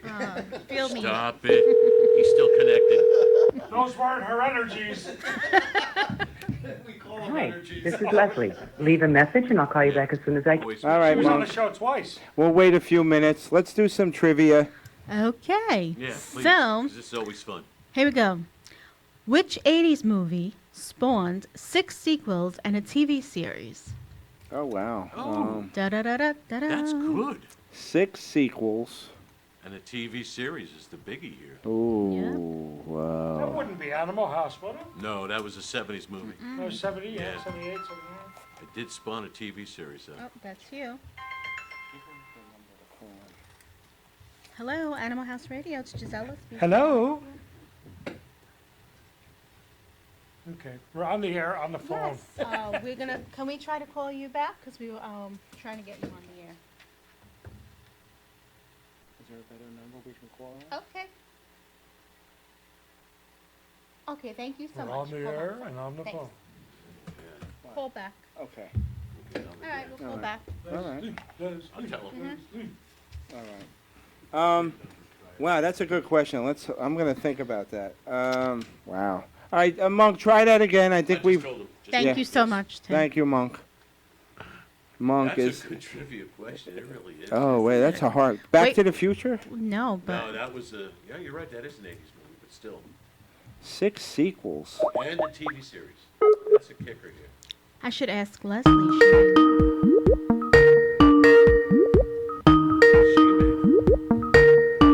You had the police movie. Answer it. Hello? Hi, Leslie. Yes, is this New York Animal House people? Absolutely. All right, everybody. It is 9 o'clock Eastern Time. Joining us on the phone is the very lovely and talented actress, Miss Leslie Easterbrook. Give it up.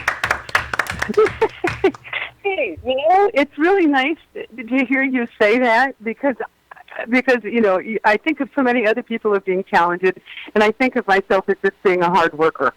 Oh, you're not just a hard worker. I'm in love with you. Oh, honey. Well, I'm good, you know. I do all the housework. Oh, she's domesticated, Tim. You're in. I would be a good choice. You know?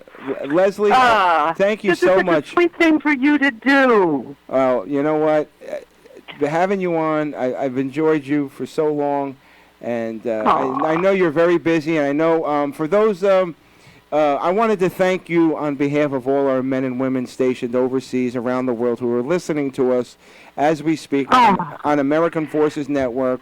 When we told them that you were going to be on the show, they went berserk. They were starting to tell all stories about all the movies and how they loved your character, and some not so nice where we got to keep the guys in check, you know. They got to take cold showers, you know what I'm saying? Well, we definitely had a lot I of am photo just so shots. impressed. People who are standing up, doing work for us, helping people all over the world, that is just a wonderful thing for you to say to me. Well, that this is an Armed Forces Radio, and that people are listening, and that they remember me, and that we're all able to be together tonight. Well, you know what? Thank you, and I know you're busy. Next weekend, you can see Leslie in New Jersey, in our home state, at the HorrorCon from October 11th, 12th, and 13th, and she's going to be doing.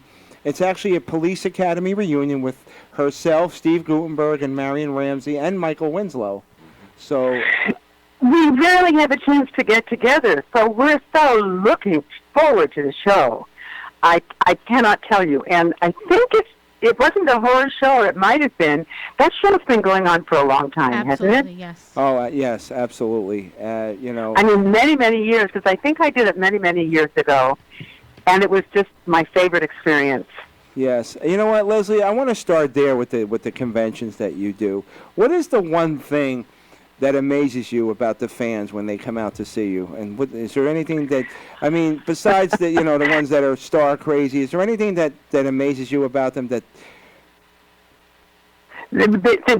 what? That amazes you about them when they come? They seem to know more about you than you know yourself. Well, I think I'm always amazed and by how friendly everybody is, and how well people remember.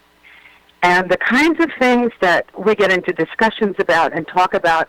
I mean, like I've done shows in England recently, and basically what the people do is they run the show. They just kind of push them through, right? Yes. But in American shows, you have a chance to actually communicate. And in New Jersey last time, I know it was just the best time, because whenever you discuss something that you've done or things that you like that other people have done, you learn something. You learn something about whatever it is that you're talking about. They're all like little gems that you put in a bag. Yeah. And you carry it with you to your next job. And it makes a difference in my work. You know what? It does. Growing up watching TV, you see all these celebrities, and you hope to one day meet them. And now, even though with the climate of society today is not the best, I think it's the best thing in the world, because with all this, excuse my expression, we're uncensored here, so with all this shit that's going on around this world, if I can go to a convention and meet somebody that I grew up watching and admiring and saying hello, that means more to me than anything in the world. Oh, I'm so glad you feel that way. When I did my first show, I didn't want to charge, and I wasn't going to go. I said no. I said, I'm not charging people. If somebody wants my autograph, that's terribly flattering, and that's enough. And then they told me, they said, everybody else is charging, and they won't like you if you don't charge. That's true. Right. And I thought, oh yeah, I could make some enemies of people that I admire. Right. You know what? And so I thought I'll go along with the flow and do it. And I can do it now without feeling guilty. Right. But I still would rather not collect the money. She sounds like me. You know what? I'm so glad there's somebody else out there that feels that way. I make jewelry, and I the first time I made a I make my own bracelets, and I was only selling them for $20, to be conservative. And this lady who sold similar jewelry came over to me, and she was very insulted, and she told me that it wasn't nice for me to sell at such a low price because hers are $80. And I figured, for that mom and pop that work hard and have 3 or 4 kids, if they want to buy something, I wanted to make it affordable for them. But it's so funny how people always have something to say. Understand. I so understand. I mean, people come up and they say, well, this is my last 20, and when I first started signing, I didn't want to sign at all. I didn't want to have to charge at all. I wanted to sign and meet people and talk and become informed, about what they saw in my work. Mm-hmm. And then when they said, you have to leave if you don't charge, so Barbara Smith was really angry at me. And I said, okay, I'm going to charge $20, and I will never charge anymore. You know what, Leslie, that's great, because, listen, you deserve to be compensated because you have accomplished work. But there are going to be some people, listen, most of the people today are working people. Not everybody has a. There's some of those people that go to these conventions and spend thousands. And I take a set. I've calmed down a lot, but there's be some people where like. It's like 100, 150. Listen, I like you, but I just, I could pay my gas and electric bill instead of. I like you, but I can't afford you. Right. But I'm definitely. I know out. exactly, and I think it's crazy when people do that. But if they can get it, that's them, and it's up to them, and they can decide. And I mean, I don't dislike anybody for charging, a lot more money than I do. I don't even look down at them or anything in that respect. I just know that my relationship with people who want an autograph from me is personal. It's true. Yeah. When someone comes over and talks to me, I am so thrilled, and I'm so honored and flattered that somebody would come with money in their hand just to get my signature and a picture. Wow. That I couldn't possibly charge any more than that, and I never would. Right. The experience is worth thousands. That's and I could tell just by talking to you that when somebody comes up to him, you talk to them like they're your best friend, and that's so great because there are some people get them to open up. Yeah. I learned so much about so many people. Yeah. It's funny. And, I remember almost everybody. Yeah, it's tucked away, and that a memory will come out, and I'll remember the girl in Boston that, this gal that was in Manchester. It's very heartwarming. Yeah, and we're going to be coming out to because Ryan and Robert are friends of ours, and they've been putting together this event for many years, and they're doing a really great job. We're going to come out. I just want to say hello to and thank you for entertaining me, if that's okay. Yes, thank you. I'm thrilled you're going to be there. It'll be one more person that I know, and I'm flying out with Marion Ramsey, who plays Hooks in all the Police Academy movies, and she's one of my best friends. And it's. I think it's going to be a terrific show. Oh, it's going to be great. Cool. You're going to love New Jersey people because they're quite the characters. I already do. I already do just from times being in New Jersey for other reasons, and for the show that I did many years ago there, I just thought it was like the best experience. Yes. And there really aren't ever any bad ones. Yeah. But the New Jersey show and all the people that I meet there, they're on the top of my list. Oh, wow. So, Leslie, actually, you did a movie not too long ago with a couple of friends of ours, Michael and Jason Levy, called Abnormal Attraction. Oh, yeah. And I thought you were absolutely fabulous in it. I really enjoyed that movie. Really? Do you know that I've never seen it? Really? Is that by choice? Are you one of those people that doesn't watch the stuff that you're in, or? No, it's glaucoma. No, I just, they didn't have a screening that I was in town for, and so I didn't see it there, and I haven't seen. I guess I could go and buy it, right? Well, I'm sure we can coerce them into giving you a free copy, at least. That's the least. Oh, well, they don't have to give me a free copy, but I would love to have it because I had an amazing experience working on the movie. Oh, absolutely. Yeah, it was definitely different, and it was a tremendous concept, and they're two up-and-coming film producers, and they're good friends of the show. And they're in Staten Island. Yes. They're the ones behind the Staten Island clown phenomenon. That's how they made their. Yeah, I mean, when I had the script, I thought Tyler Maine was in that, and Renee Geerling, his wife, and a number of people were in, very well-known people. Yeah, Gilbert Gottfried, too. Yeah. Yeah. And I read the script, and I didn't quite get it, but what I loved about it was the originality. Yes, it was different. There was a genius about it. But it wasn't, I thought, I wonder if people are going to catch on. I wonder if they're going to watch this movie. I hope that they do, and Mark and everybody. I love the guys who made it. I'm just so glad you like it. Yeah, they're actually submitting it into a lot of festivals, and it's getting very, very well received. Very, very well. Isn't that great? Isn't that great? Now, Leslie, let me ask you. That's wonderful for them. I just, when people work for, making a movie isn't easy, as you all know. Right. Yeah. There are many, many pieces in the puzzle that go in, many things that you have to do and take on. And I just admire anybody who pursues it and makes a movie. Yeah. No, and maybe another one, and maybe another one. I went to Drop Zombies, Three from Hell. Oh, yeah, I went to the premiere here, And I thought, you know what? I'm not really enjoying the film as much as I did Devil's Rejects, but it's even a better film. It's even a better film than that. It's just what he gets out of people, what they bring to the table, and what he encourages is just amazing. You know what? I saw all three of them. We've had Bill Moseley on and Sid Haig, and have you? Oh my Sid. God, that's definitely a character. That's hard.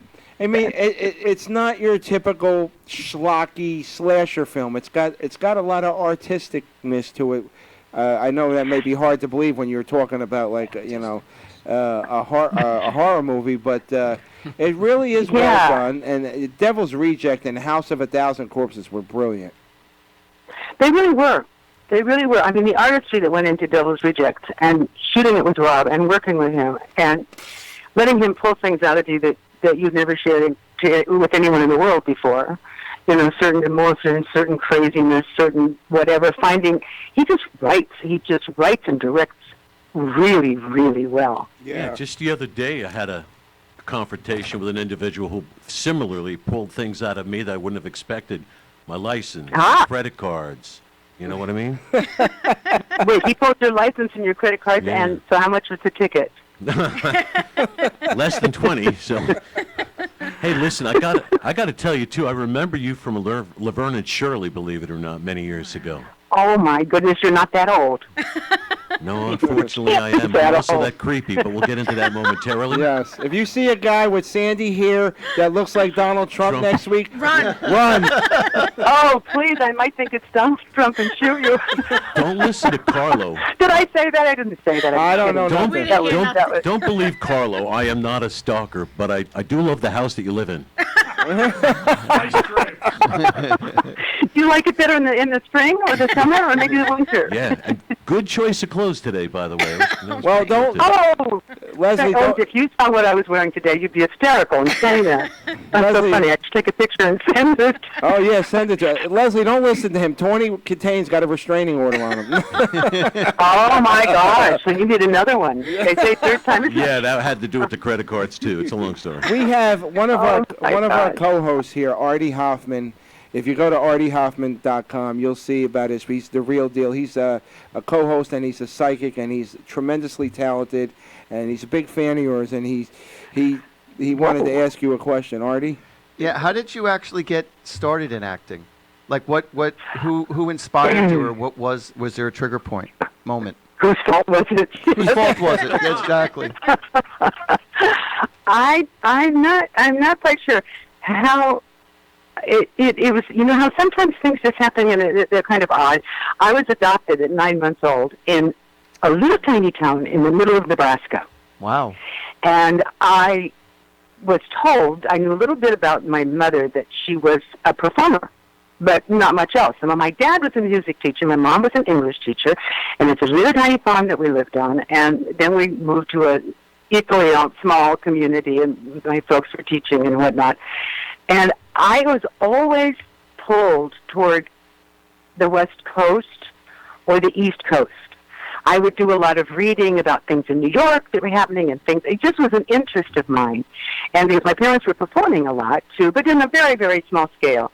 And so I went to Stevens College in Columbia, Missouri, because my dad at the college in Kearney, Nebraska, had a workshop, and Dr. Lynn from the Westminster Choir School in New Jersey had come in to run a workshop.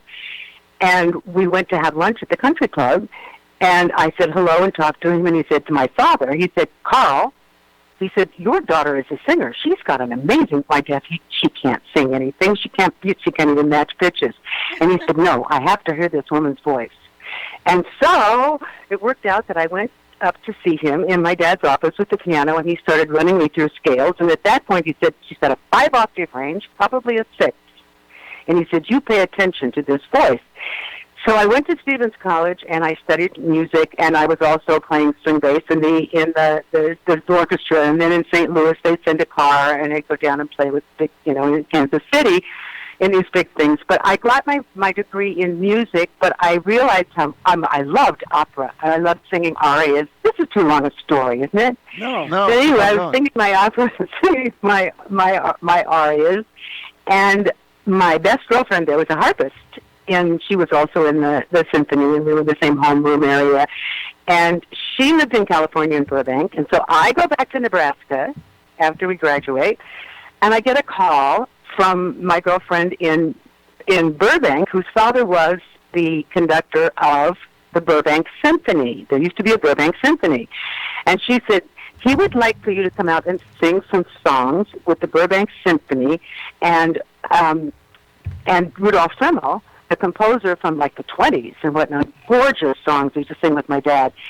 He's going to be the conductor. He's 92 years old. Wow. Wow. So I said to my folks, I said, I have to go do this. I have to meet Rudolph Fremmel. I've been singing him since I was 6 years old. I have to, and it's my girlfriend and Virginia Ehrlich is her name.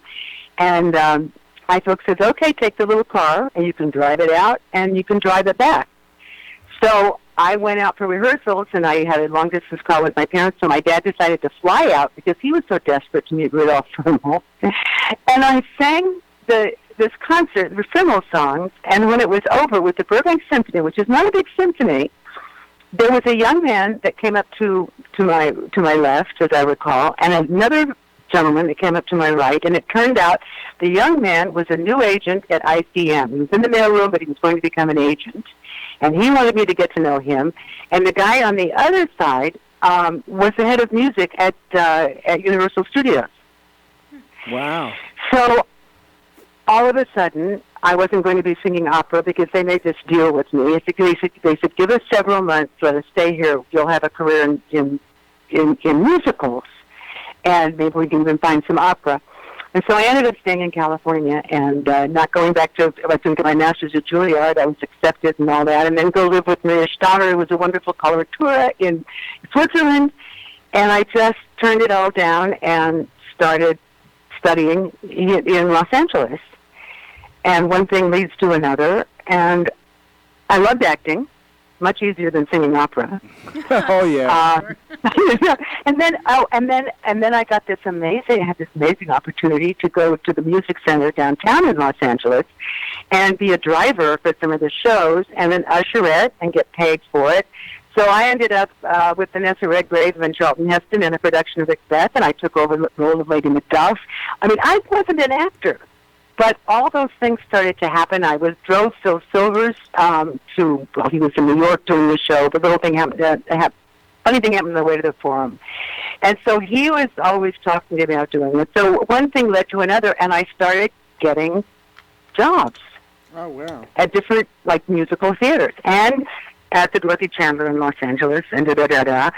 And then through that, and I won't tell you the story because it's hysterical and it's ridiculous, but the people at the Amundsen Theater in Los Angeles wanted me to meet Neil Simon for a new play that Neil had written, and they were going to put it on in the Amundsen Theater. And I thought, well, they said, well, why me? And they said, well, because there's this character who has no lines. It's the body in the bed, and it just gets dragged around and all that. So he wants to meet you. He and June Sachs is directing it. He wants to meet you, and you got to come in. Well, the day that I had my meeting with Neil Simon, I had to do a mime clinic all the way out in a school. I used to work with the schools and kids who were behind in this and needed a little help in that, in getting them to loosen up.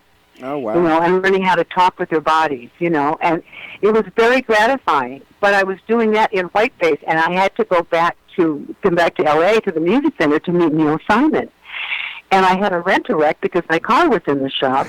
And the rent-a-wreck, I went too fast. I got stopped for a speeding ticket. I mean, I was a long way out on the freeways.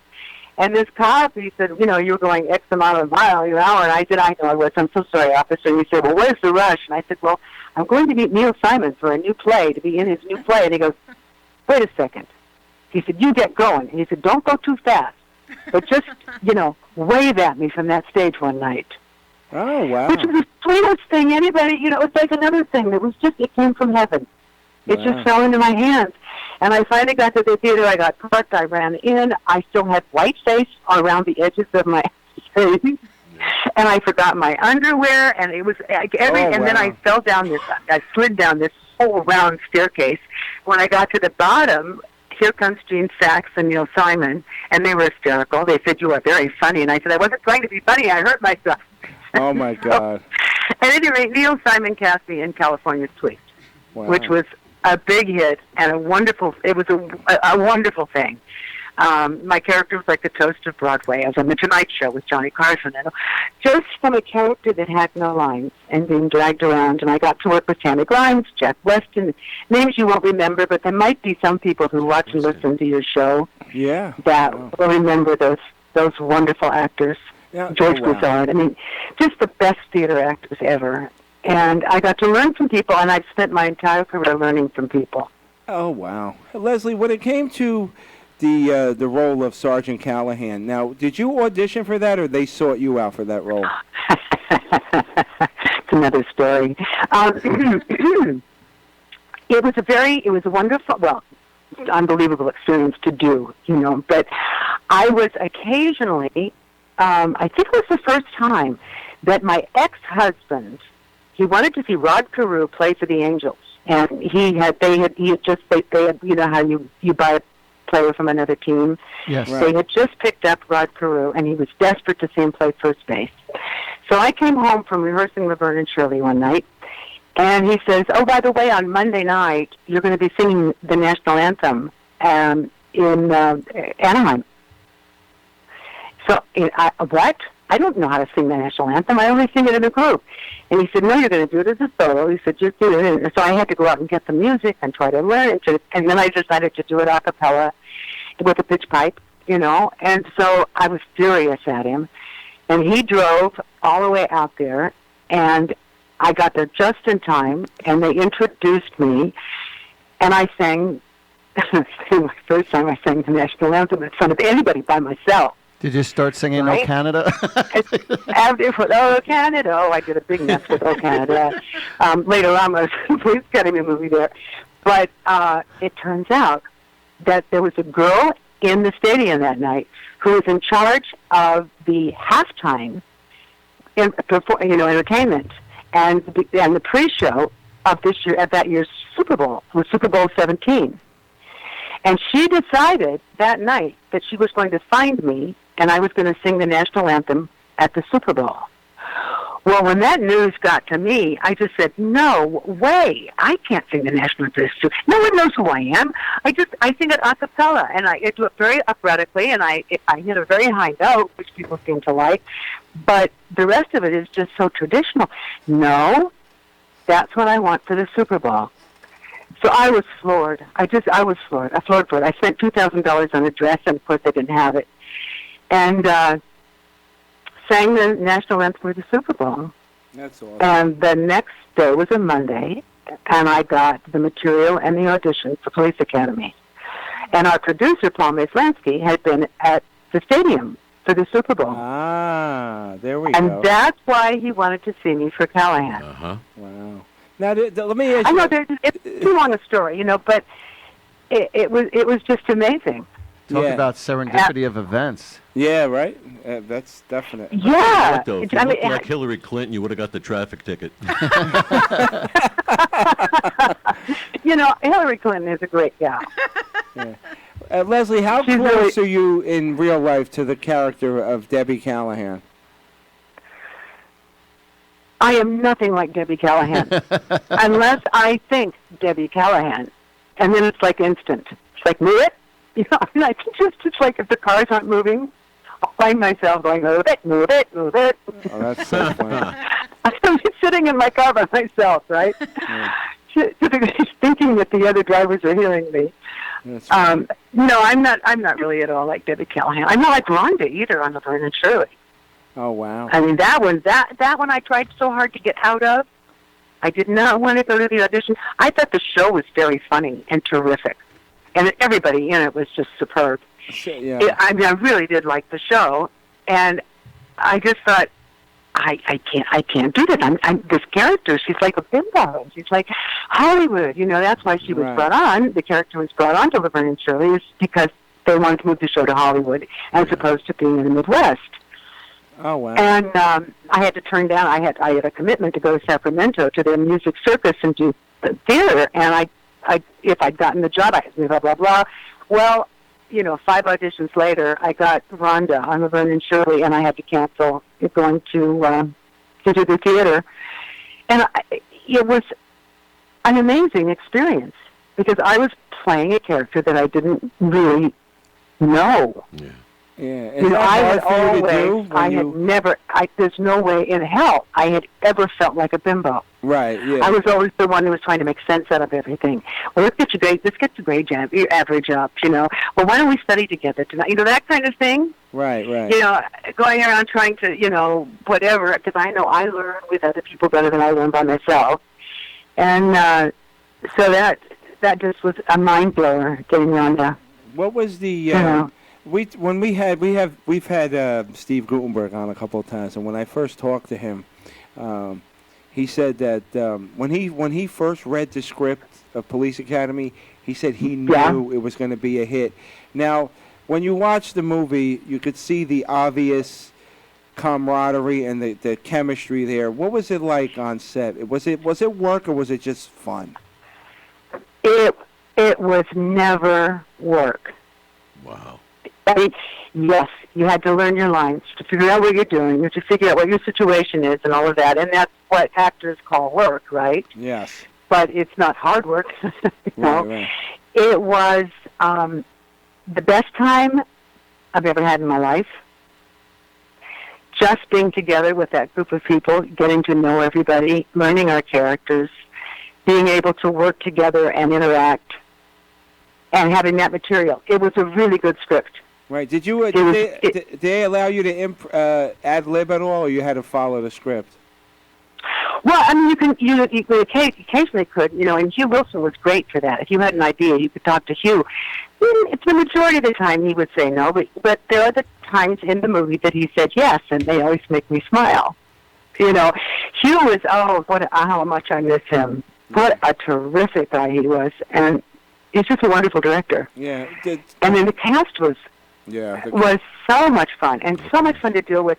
And G.W. Bailey used to have, and I can't think of the guy who played my boyfriend in the movie. He was a wonderful, wonderful actor. He's no longer with us. But G.W. Bailey got an apartment, and so we watched our own outtakes for the day.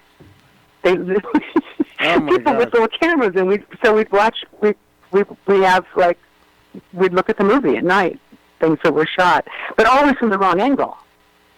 Oh, okay. So it was just funny. It was fun. Deborah Lee Scott. I mean, they're just David Graff. So many wonderful people, and also different, and also right for their characters.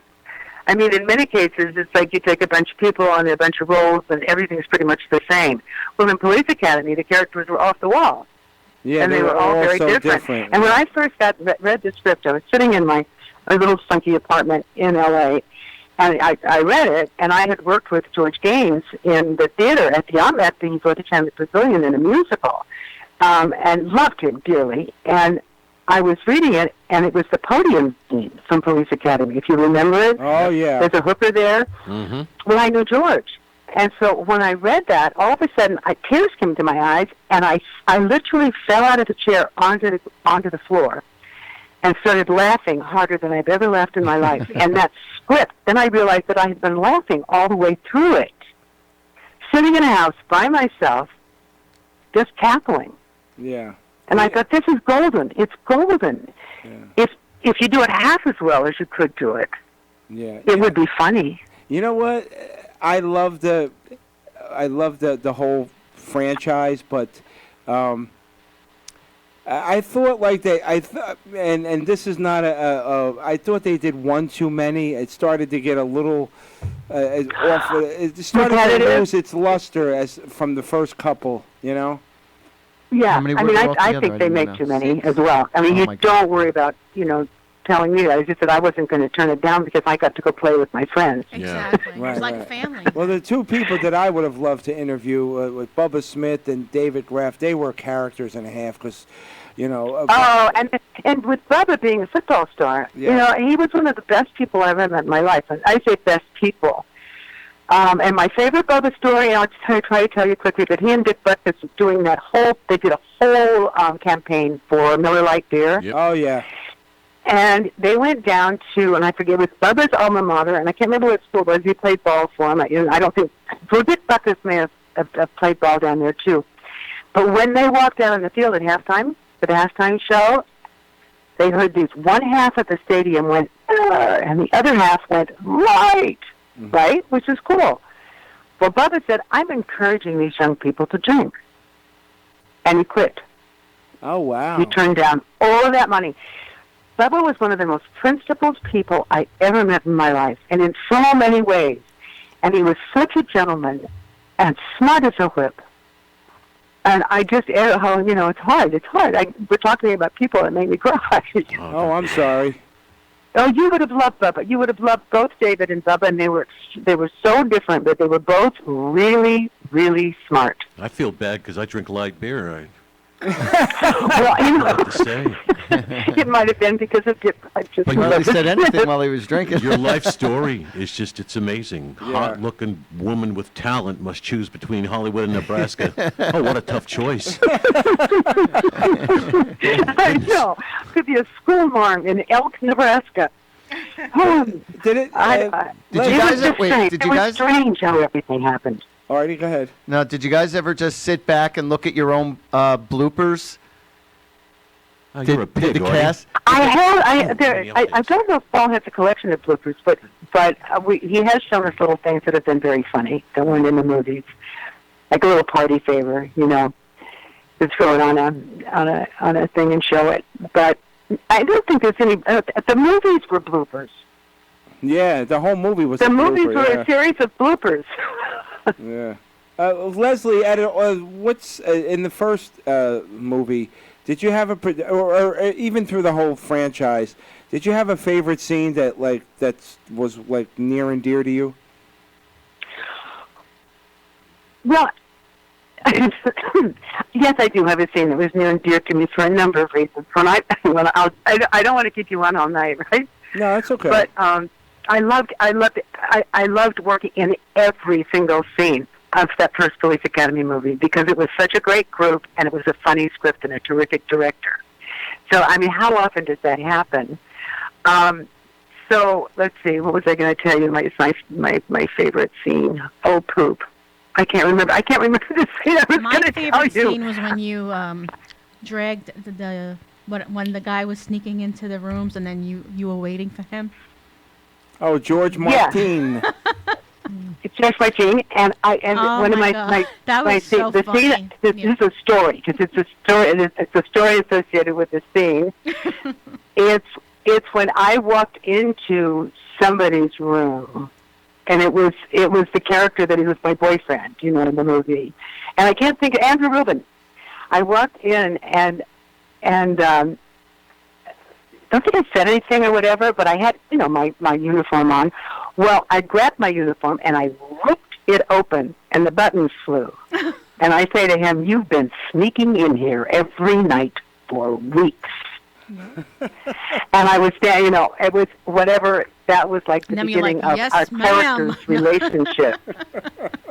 And the reason is that the other reason that I love it is that when I read the script, I thought, oh my God, I have to be in a bra. And I thought, well, she's a police officer. It would have to be a sturdy, matronly kind of bra, right.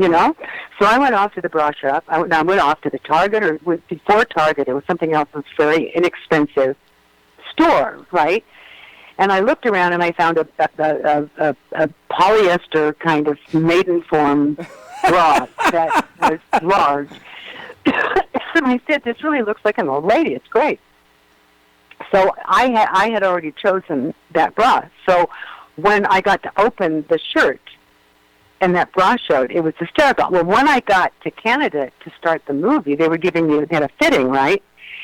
And, I came to blows with the gal in the wardrobe department because she said, no, you can't wear that bra. You have to wear a fancy bra. And I said, Callahan would not wear a fancy bra. Mm-hmm.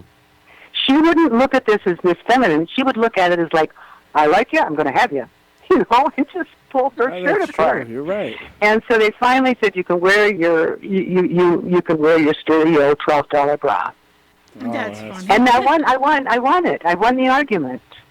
Tim wants to know if you still have the bra. To wear that. Yeah, because I'm at a point in my life I could probably use that support. Well, that's what I was thinking. I wanted the support, not the beauty. Oh my gosh. Or wherever it is. But I think that's my favorite scene in the movie of mine that I did. Is because I know the background. I don't know I can't thank you enough for taking some time. Maybe in a couple months we could do, as we get closer to the holidays, we're going to do a special for the holidays. You can come on again because I know you got a ton of stories. I'll try not to tell them, and I'll try to make them less long. All right, so you we enjoyed the stories. Oh, we love the stories, believe me. There's some celebrities that you guys are a great audience, I must tell you. Oh well, some of the celebrities we get on, we got to pull stuff out of them. But you're like a wind-up toy. I love it. There's just never enough time. Like we didn't get a chance to ask you about losing your telling me to virginity, shut for up is instance, probably what instead of like more. Yeah. But yes, I would love to do this again. Yes, and we're going to see you next week. Listen, guys, if you're in the area down in Atlantic City at the Showboat, please go to the HorrorCon and meet Leslie and Marion and Michael and Steve. And I know Charlie Sheen's going to be there, Carmen Electra. It's going to be a really nice event. Wow. Yeah, I was blown away by Charlie Sheen because I've never seen him do a convention before, so I'm excited about that. I haven't either. I'm surprised. So I'm gonna, let's hope he shows up. Sober. Listen, Leslie, Tim wants to know if you can bring your maiden form bra. He'll buy it off you. Well, I have to go buy another one. Oh, she don't have this. I don't even know if they sell them. I don't even know if they sell them anymore. I may actually have it around here somewhere. I'll buy you a new car. I'll bring it. I'll put it in with my picture. Oh, okay. Please, yeah. So, and if I can't find one, then I wish you. I'll just have to show you whatever bra I'm wearing. There you go, Tim. See that? There you go. Thank you. But Leslie, we're all old lady bras now. That's okay. He's into that. He's got dentures, so don't worry about it. You guys are great. You're really fun. Leslie, this would really you lifted my spirits because my husband's in the hospital and it's really hard. It's really hard.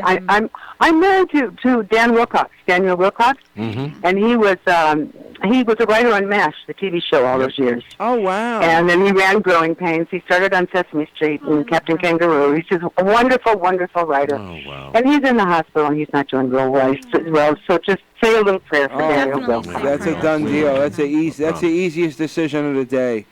Yeah, and when I left him at the hospital, I said, I'm going to do a show tonight I have to be on the phone. And he said, go, it's okay. Oh, so, I feel bad now. He had his blessing. I feel bad. Give him our love. Yes, please. Speedy recovery. Thank you. Leslie, before we let you go, could you do me a small favor?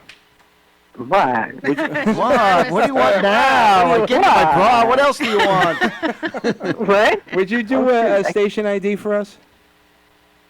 What does that mean? Like you'll introduce yourself and say you're listening to the Animal House Radio Show. Like a bumper. Oh, you're listening to the Animal House Radio Show. It's Leslie Easterbrook. Please continue. Aw. See that's awesome. Perfect. I like that. Leslie, continued success. We'll see you next week, and God bless and our prayers to Dan. Yes. Thank you so much. This has really been fun. Thanks for making me feel young again. Well, you're only 19. We love you. Leslie Easterbrook. Very good. Okay, I love you too. Bye-bye. All right, Gisela, real quick. Do I start now? Trivia. Should I start now? Yeah, does she want to answer a trivia question? Oh, sure. Ready? Sure, I'll try. Okay, which 80s movie spawned 6 sequels and a TV series? Police Academy. Exactly. That's easy. No. Yeah. And I have to say, I asked them this question before you called, and they didn't get it. Well, when So she said, I'm glad that she actually inspired you to say the correct answer. well, you know what? When I said there was multiple movies, Orgasms? What? Then when I said, 6, that's got to be the answer It's to the 6, question. and do you know? Okay, the comedy film grossed $146 million worldwide, and it became the 6th highest-grossing film of 1984. The original Police Academy. Well, the film was inspired by real-life police cadets. During the filming of The Right Stuff, Paul Melansky witnessed a diverse group of police cadets ineffectively doing crowd control for the filming, and he found it very humorous.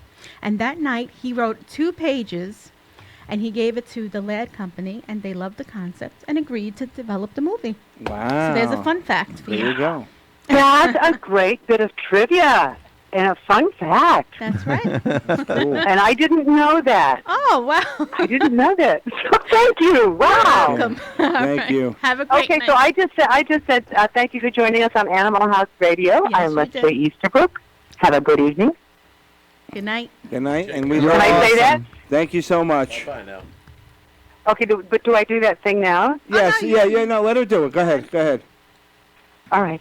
Thank you for joining us at Animal House Radio. It was so much fun. Have a wonderful evening. Leslie Easterbrook. That's beautiful. Thank you so much, Leslie. God bless, and we'll see you next Thank week. you. This has really been fun. Have a great Thank night. you, hon. Okay, you too. All of you have a good night. Will do. Thank It's late where you are. Yeah. Bewitching. The bewitching hour. All right. Thank you very much. Good night. Bye. Good night. All right.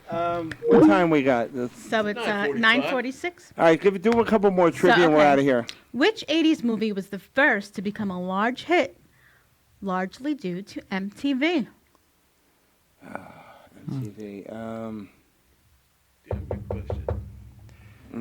MTV. Wait, was it a cartoon? No. Yep. Yeah, it's a movie. It's got to be a movie. Risky Business? No. No, wait. I know, wait. How much, with Dana Club? Carvey and, what's his name? Wasn't it, Breakfast Club? Wayne's World? Nope, but I'll give you a hint. Breakfast Club? The 1983 film had a decent opening weekend, but the soundtrack was what catapulted the film to success. 83. Footloose. Kick off your Sunday You're getting shoes. close, but no. Dirty Dancing. Oh, No. Top Gun? Nope. Dirty Dancing. Breakfast Club? No. No, Breakfast Club was Ghost. 1986. Oh, no. You guys give up? No. Nope. MTV. So that could be a lot of things. What? Well, just think. It was actually because of the actual soundtrack. That's what we're thinking. That's what actually made this movie become. Vision Quest? No. No? Oh, okay. Can you tell us who was in the movie? Well, I'll give you a hint. Okay. A hint. Leggings. Oh, Flashdance. Very good. Flashdance. What was it? Flashdance. Flashdance. I never would have. Yeah. Come on. Maniac. Yeah, I know what it is, The of only course. reason why I but- said leggings because I actually used to wear those leggings. You still do, yeah. All right. Yeah, she was a hot damn girl, man. Whew. You see what she looks like now? She hit the wall, Jennifer Looks like Beals. a maniac, a maniac. All right, ready? So you said a few more. I could do movie quotes or soundtrack trivia. Whatever you want. Movie quotes. Okay, ready? Give Okay. Keller a fighting chance. Do a soundtrack. I'm serious, and don't call me Shirley. That's Airplane. And who said it? Leslie Nielsen. Very good. All right, snakes. That's the only one I'm going to know. Why did it have to be snakes? Samuel L. Jackson, Snakes on a Plane. Oh, no. Harrison Ford, Raiders of the Lost Ark. Very good. We came, we saw, we kicked conquered. ass. Bill Murray, Ghostbusters. Very good. Oh, I would have gotten that. I just needed to think of it. Don't we? All right. Don't mess with the bull, young man. You'll get horns. Paul Gleason, Breakfast Club. Very good. You Life, need to get out more. These guys want. life moves pretty fast. You don't stop and look around once in a while, you could miss it. Tom Cruise, Risky Business. Nope. Wait a minute. That sounds familiar. Go ahead, Artie. Now. Why not? What go? Well, you're on a roll when you You're on a stop roll. now. I know. Life moves pretty fast. You don't stop and look around once in a while. I know that. I just can't You think could of miss where it. it's from. I can't. And I'm think- surprised he didn't get it. It's one of his favorite movies. Animal House. No. It's not 80s. Oh, we're being. You guys give up? Life moves Give up? pretty fast. John Wick. Uh-uh. No. All right. Give up. Give us a hint. Ferris Bueller Oh, that's right. That is Oh. 80s. in Ferris Bueller's Days Off. Wow. Love that movie. Last quote. Love that movie. Okay. I could disappear forever, and it wouldn't make a difference. Nobody I married. Wait a minute. I know that. I could disappear forever and it wouldn't make a difference. It's a downer of a line. Oh, man. Right? How about a hint? Okay. Never heard of that movie. That's a goodie. A hint. Pink. Pink. Leather Tuscadero. No. Pretty in Pink? No, but 16 Candles? very good. Wow. Molly Ringwald. Okay. 80s movies soundtrack trivia. Okay, real quick. What artist sang the 1986 song Danger Zone, and which movie was it from? Kenny Loggins. Top Gun. Top Gun. Very good. Which 1980s theme song was entirely instrumental and reached #1 in multiple countries due to a remix? Oh, the Axel F by Harold Faltermeyer. What'd you say? Axel F? What movie? Beverly Hills Cop. Very good. Dun, dun, dun, dun, dun, dun, dun, But Harold dun, dun, Faltermeyer dun, was the dun, singer. dun. Was the, I am so impressed with the nostalgia. We got to get this guy on freaking Jeopardy. No. I gotta go on swear to Meet God. Shazam. You We're gonna have. I'll be honest. If I didn't write these questions and answers, I would have no idea. Hey, we're gonna bring Shay back, and we're gonna do a special segment called Beat Shazam. Oh, Shay's good. Yeah. All right, ready? But I beat him. Which 1980s theme song was recorded in just 3 hours? 1980s theme song for what? A movie or Yep. These are all soundtracks. 3 hours? Footloose. Nope. Beverly Hills Cop. Nope. Um, The only hint I will give you, mister, is it's definitely one of your favorite movies. Ghostbusters. Mm-mm. Who are you going to call? Breakfast Club. Mm-hmm. But what was the name of the movie? The song? Oh, Don't You Forget About Very Me good. by Simple Minds. Can you believe it? They only did that in 3 hours. Talking that with that other guy. That is. Yeah, the- I said how days? fast. Yeah, That 2 is days. the quintessential. I was song. waiting to hear 20 minutes, Right. half hour. Yes, and Because I've Steve- heard that from people, when they were being interviewed, Right. and it said, I was on a train and I just thought, Right. and, the, I was drunk off my rocker and I thought of that song. the Christopher Cross, who wrote Arthur, on a flight from England to New York, he had to come up with a song. He was asked to write a song for that Wow. movie, and on the flight from England to New York, he wrote He that thought, song while he was in the plane. wow. Oh wow! So- All right, what else? 2 more and All we're right. done. Okay, which Footloose songs was nominated for Academy Award and for the Best Original Song in 1984? Let's hear it for the boy, Denise Williams. And Damn. You're definitely going on freaking Jeopardy. And I'm taking half. don't even watch Jeopardy with him. You want to throw up. Oh, forget about it. Oh, I'm like Ken Jennings. What the hell? All right, what's the second one? Let's hear it Does for this the boy. kid sleep? And Does he sleep at all? Does he watch TV all night? Let's hear it Movies for the and- boy and the title track, Footloose. Footloose. By Kenny Very Loggins. good. Okay, last one. Which 1980s theme song inspired I feel like I'm on its Jeopardy for life. I own am. separate film? Say that again? I'm sorry. Which 1980s theme song inspired its own separate film? Theme song, separate film. And he's Googling it. I'm looking. No, I'm not I'm Googling kidding. it. I'm kidding. All right. It's one of my favorite songs. Does it have to do with Ghost? Does it have to do with Pretty Woman? Does it have to do with themes? Against all odds. No. That was pretty good, though. That was a great movie. That was a great It was movie, great definitely song. Against all odds. No. What is? Read the question again. Which 1980s theme song inspired its own separate film? Dun dun dun dun dun dun dun. You're almost close with that. You're going dun dun dun dun. Oh, Dun, the dun, dun. Oh, Rocky. Survive. Wow. Eye of the Tiger. Eye of the See, Tiger, you were almost really? there. We had Jim Peterick on the show. Just Peternick. 2 weeks ago. Yeah. 3 weeks ago. He said, you know what? That was amazing that Queen was supposed to do the soundtrack, but then. They, Well, we know what the Queen's got a problem. Yeah. Wait, Queen was supposed to do the soundtrack of what? For Rocky 3. Really? Yeah, there was supposed to be another one. But I have a VHS tape where Mr. T is coming to the ring to Another One Bites the Dust, but they couldn't secure the rights. So then they Survivor wrote Eye of the Tiger. Didn't Bruce Springsteen Wow. pull that same kind of crap with The Mask? They wanted Yes. Bruce in the movie, but they had to use. What did they use? Bob Well- Seger or something? Yeah.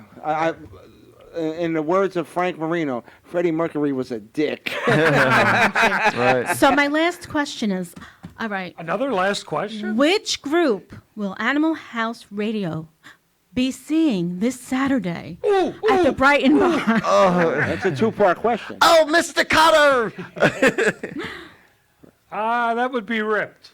And what time? Oh, well, doors open at 7. We want to support. And it. what's 7:30. the address? Rip hits the 121 stage. Brighton Avenue, Brighton After 9. Beach. And who's going to in be Long there? Branch. The entire cast of the Animal House Radio Show. And Steve? everybody else in Jersey. Yeah, It's There gonna be you a go. good night. that's it for trivia. You ain't got nothing Down else? the Jersey Shore. Sure. All going. What movie is it going to inspire? We'll see Sunday. It's gonna be ripped.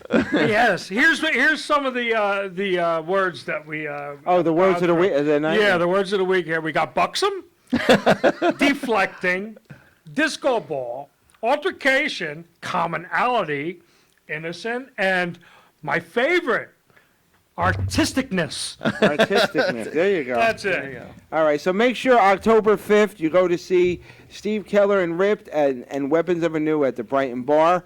In Long Branch, New Jersey. Yes, if you want a private reading and you want to get a spiritual advisor, you want to get the best spiritual advisor money can buy, go to artiehoffman.com. Thank you. And register to do one of his Artie parties. You will not be sorry. Coming up also next weekend, October 11th to the 13th, it's HorrorCon at Atlantic City in the Showboat Casino Hotel, no casino. Go see Leslie Easterbrook. Tell him you heard her interview on Animal House Radio. You can meet Steve Gutenberg, And she'll show you her bra. Carmen Electra. I'm going to say hi to Leslie, and I'm going to see Charlie Sheen and Carmen Electra, and then I'm out the door. And then, don't you want to wish everybody? Come on, Artie, you're Jewish. Happy New Year! All right. Ashana I was Tova, ready. everybody. If Artie was a gunfighter, he'd be the Matzah Bright kid. My you kids better are believe it. excited. They're in New York. They get off to school. It's exciting. It's You know what exciting. I I'm know. saying? Thank God. Tim, what do you got coming From up? my mouth to God's ears, all of you should be living healthy and happy. Station Bar and Grill on Friday night doing a show with Mike Bonner. Oh, wow. Who else is on the show? I have no idea. It doesn't matter. It's me. You know, I always call him Mike Boner. That's part of his jokes. It's one of his. That's pretty Is funny. it really? Wow. I feel like Freddie Mercury. Look at you. No. So it's Station Bar and Grill Friday night in Cranberry with Mike Bonner, and I'm on the show.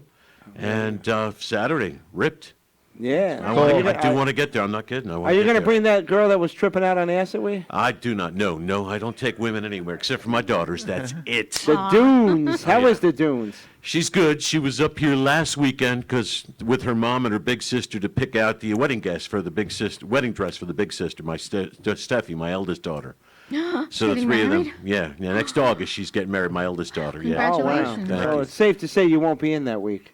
I'm trying to get invited to the wedding. Oh, shush. But All yeah, right. it's all good. It's all good. I want to thank our guests, Kip Winger, Leslie Easterbrook, Artie, Steve, Gisela, Tim. We will see you all next week. This is the And Animal Mr. House Radio Carlo. Show. The Animal House Radio Show. And don't forget, GiselleBella.com. Get your ready for your orders. A person. Yeah, come on. This Christmas time is coming. We're going to be doing, she's making Italian gift baskets. You get a School Boss. You get pasta in it. You get I'm oil. not prejudiced. I'm making any kind of basket. Well, I we're don't doing care Italian what themed. You we'll, want. we'll make making it. we'll make black ones. We'll put okra in it. We'll make Puerto Rican ones. We'll put beans in it. How the hell are you kind going to of- get Oprah Winfrey out here? What the hell? We'll make Mexican ones and put tacos in it. We'll do anything. Go to GiselleBella.com. The holidays are coming. She's got really great stuff. Jewelry, custom design clothing. You name it, she can do it. And nobody's going to beat her prices. Awesome. We'll see you all next week. This is the Animal House Radio Show. Shalom.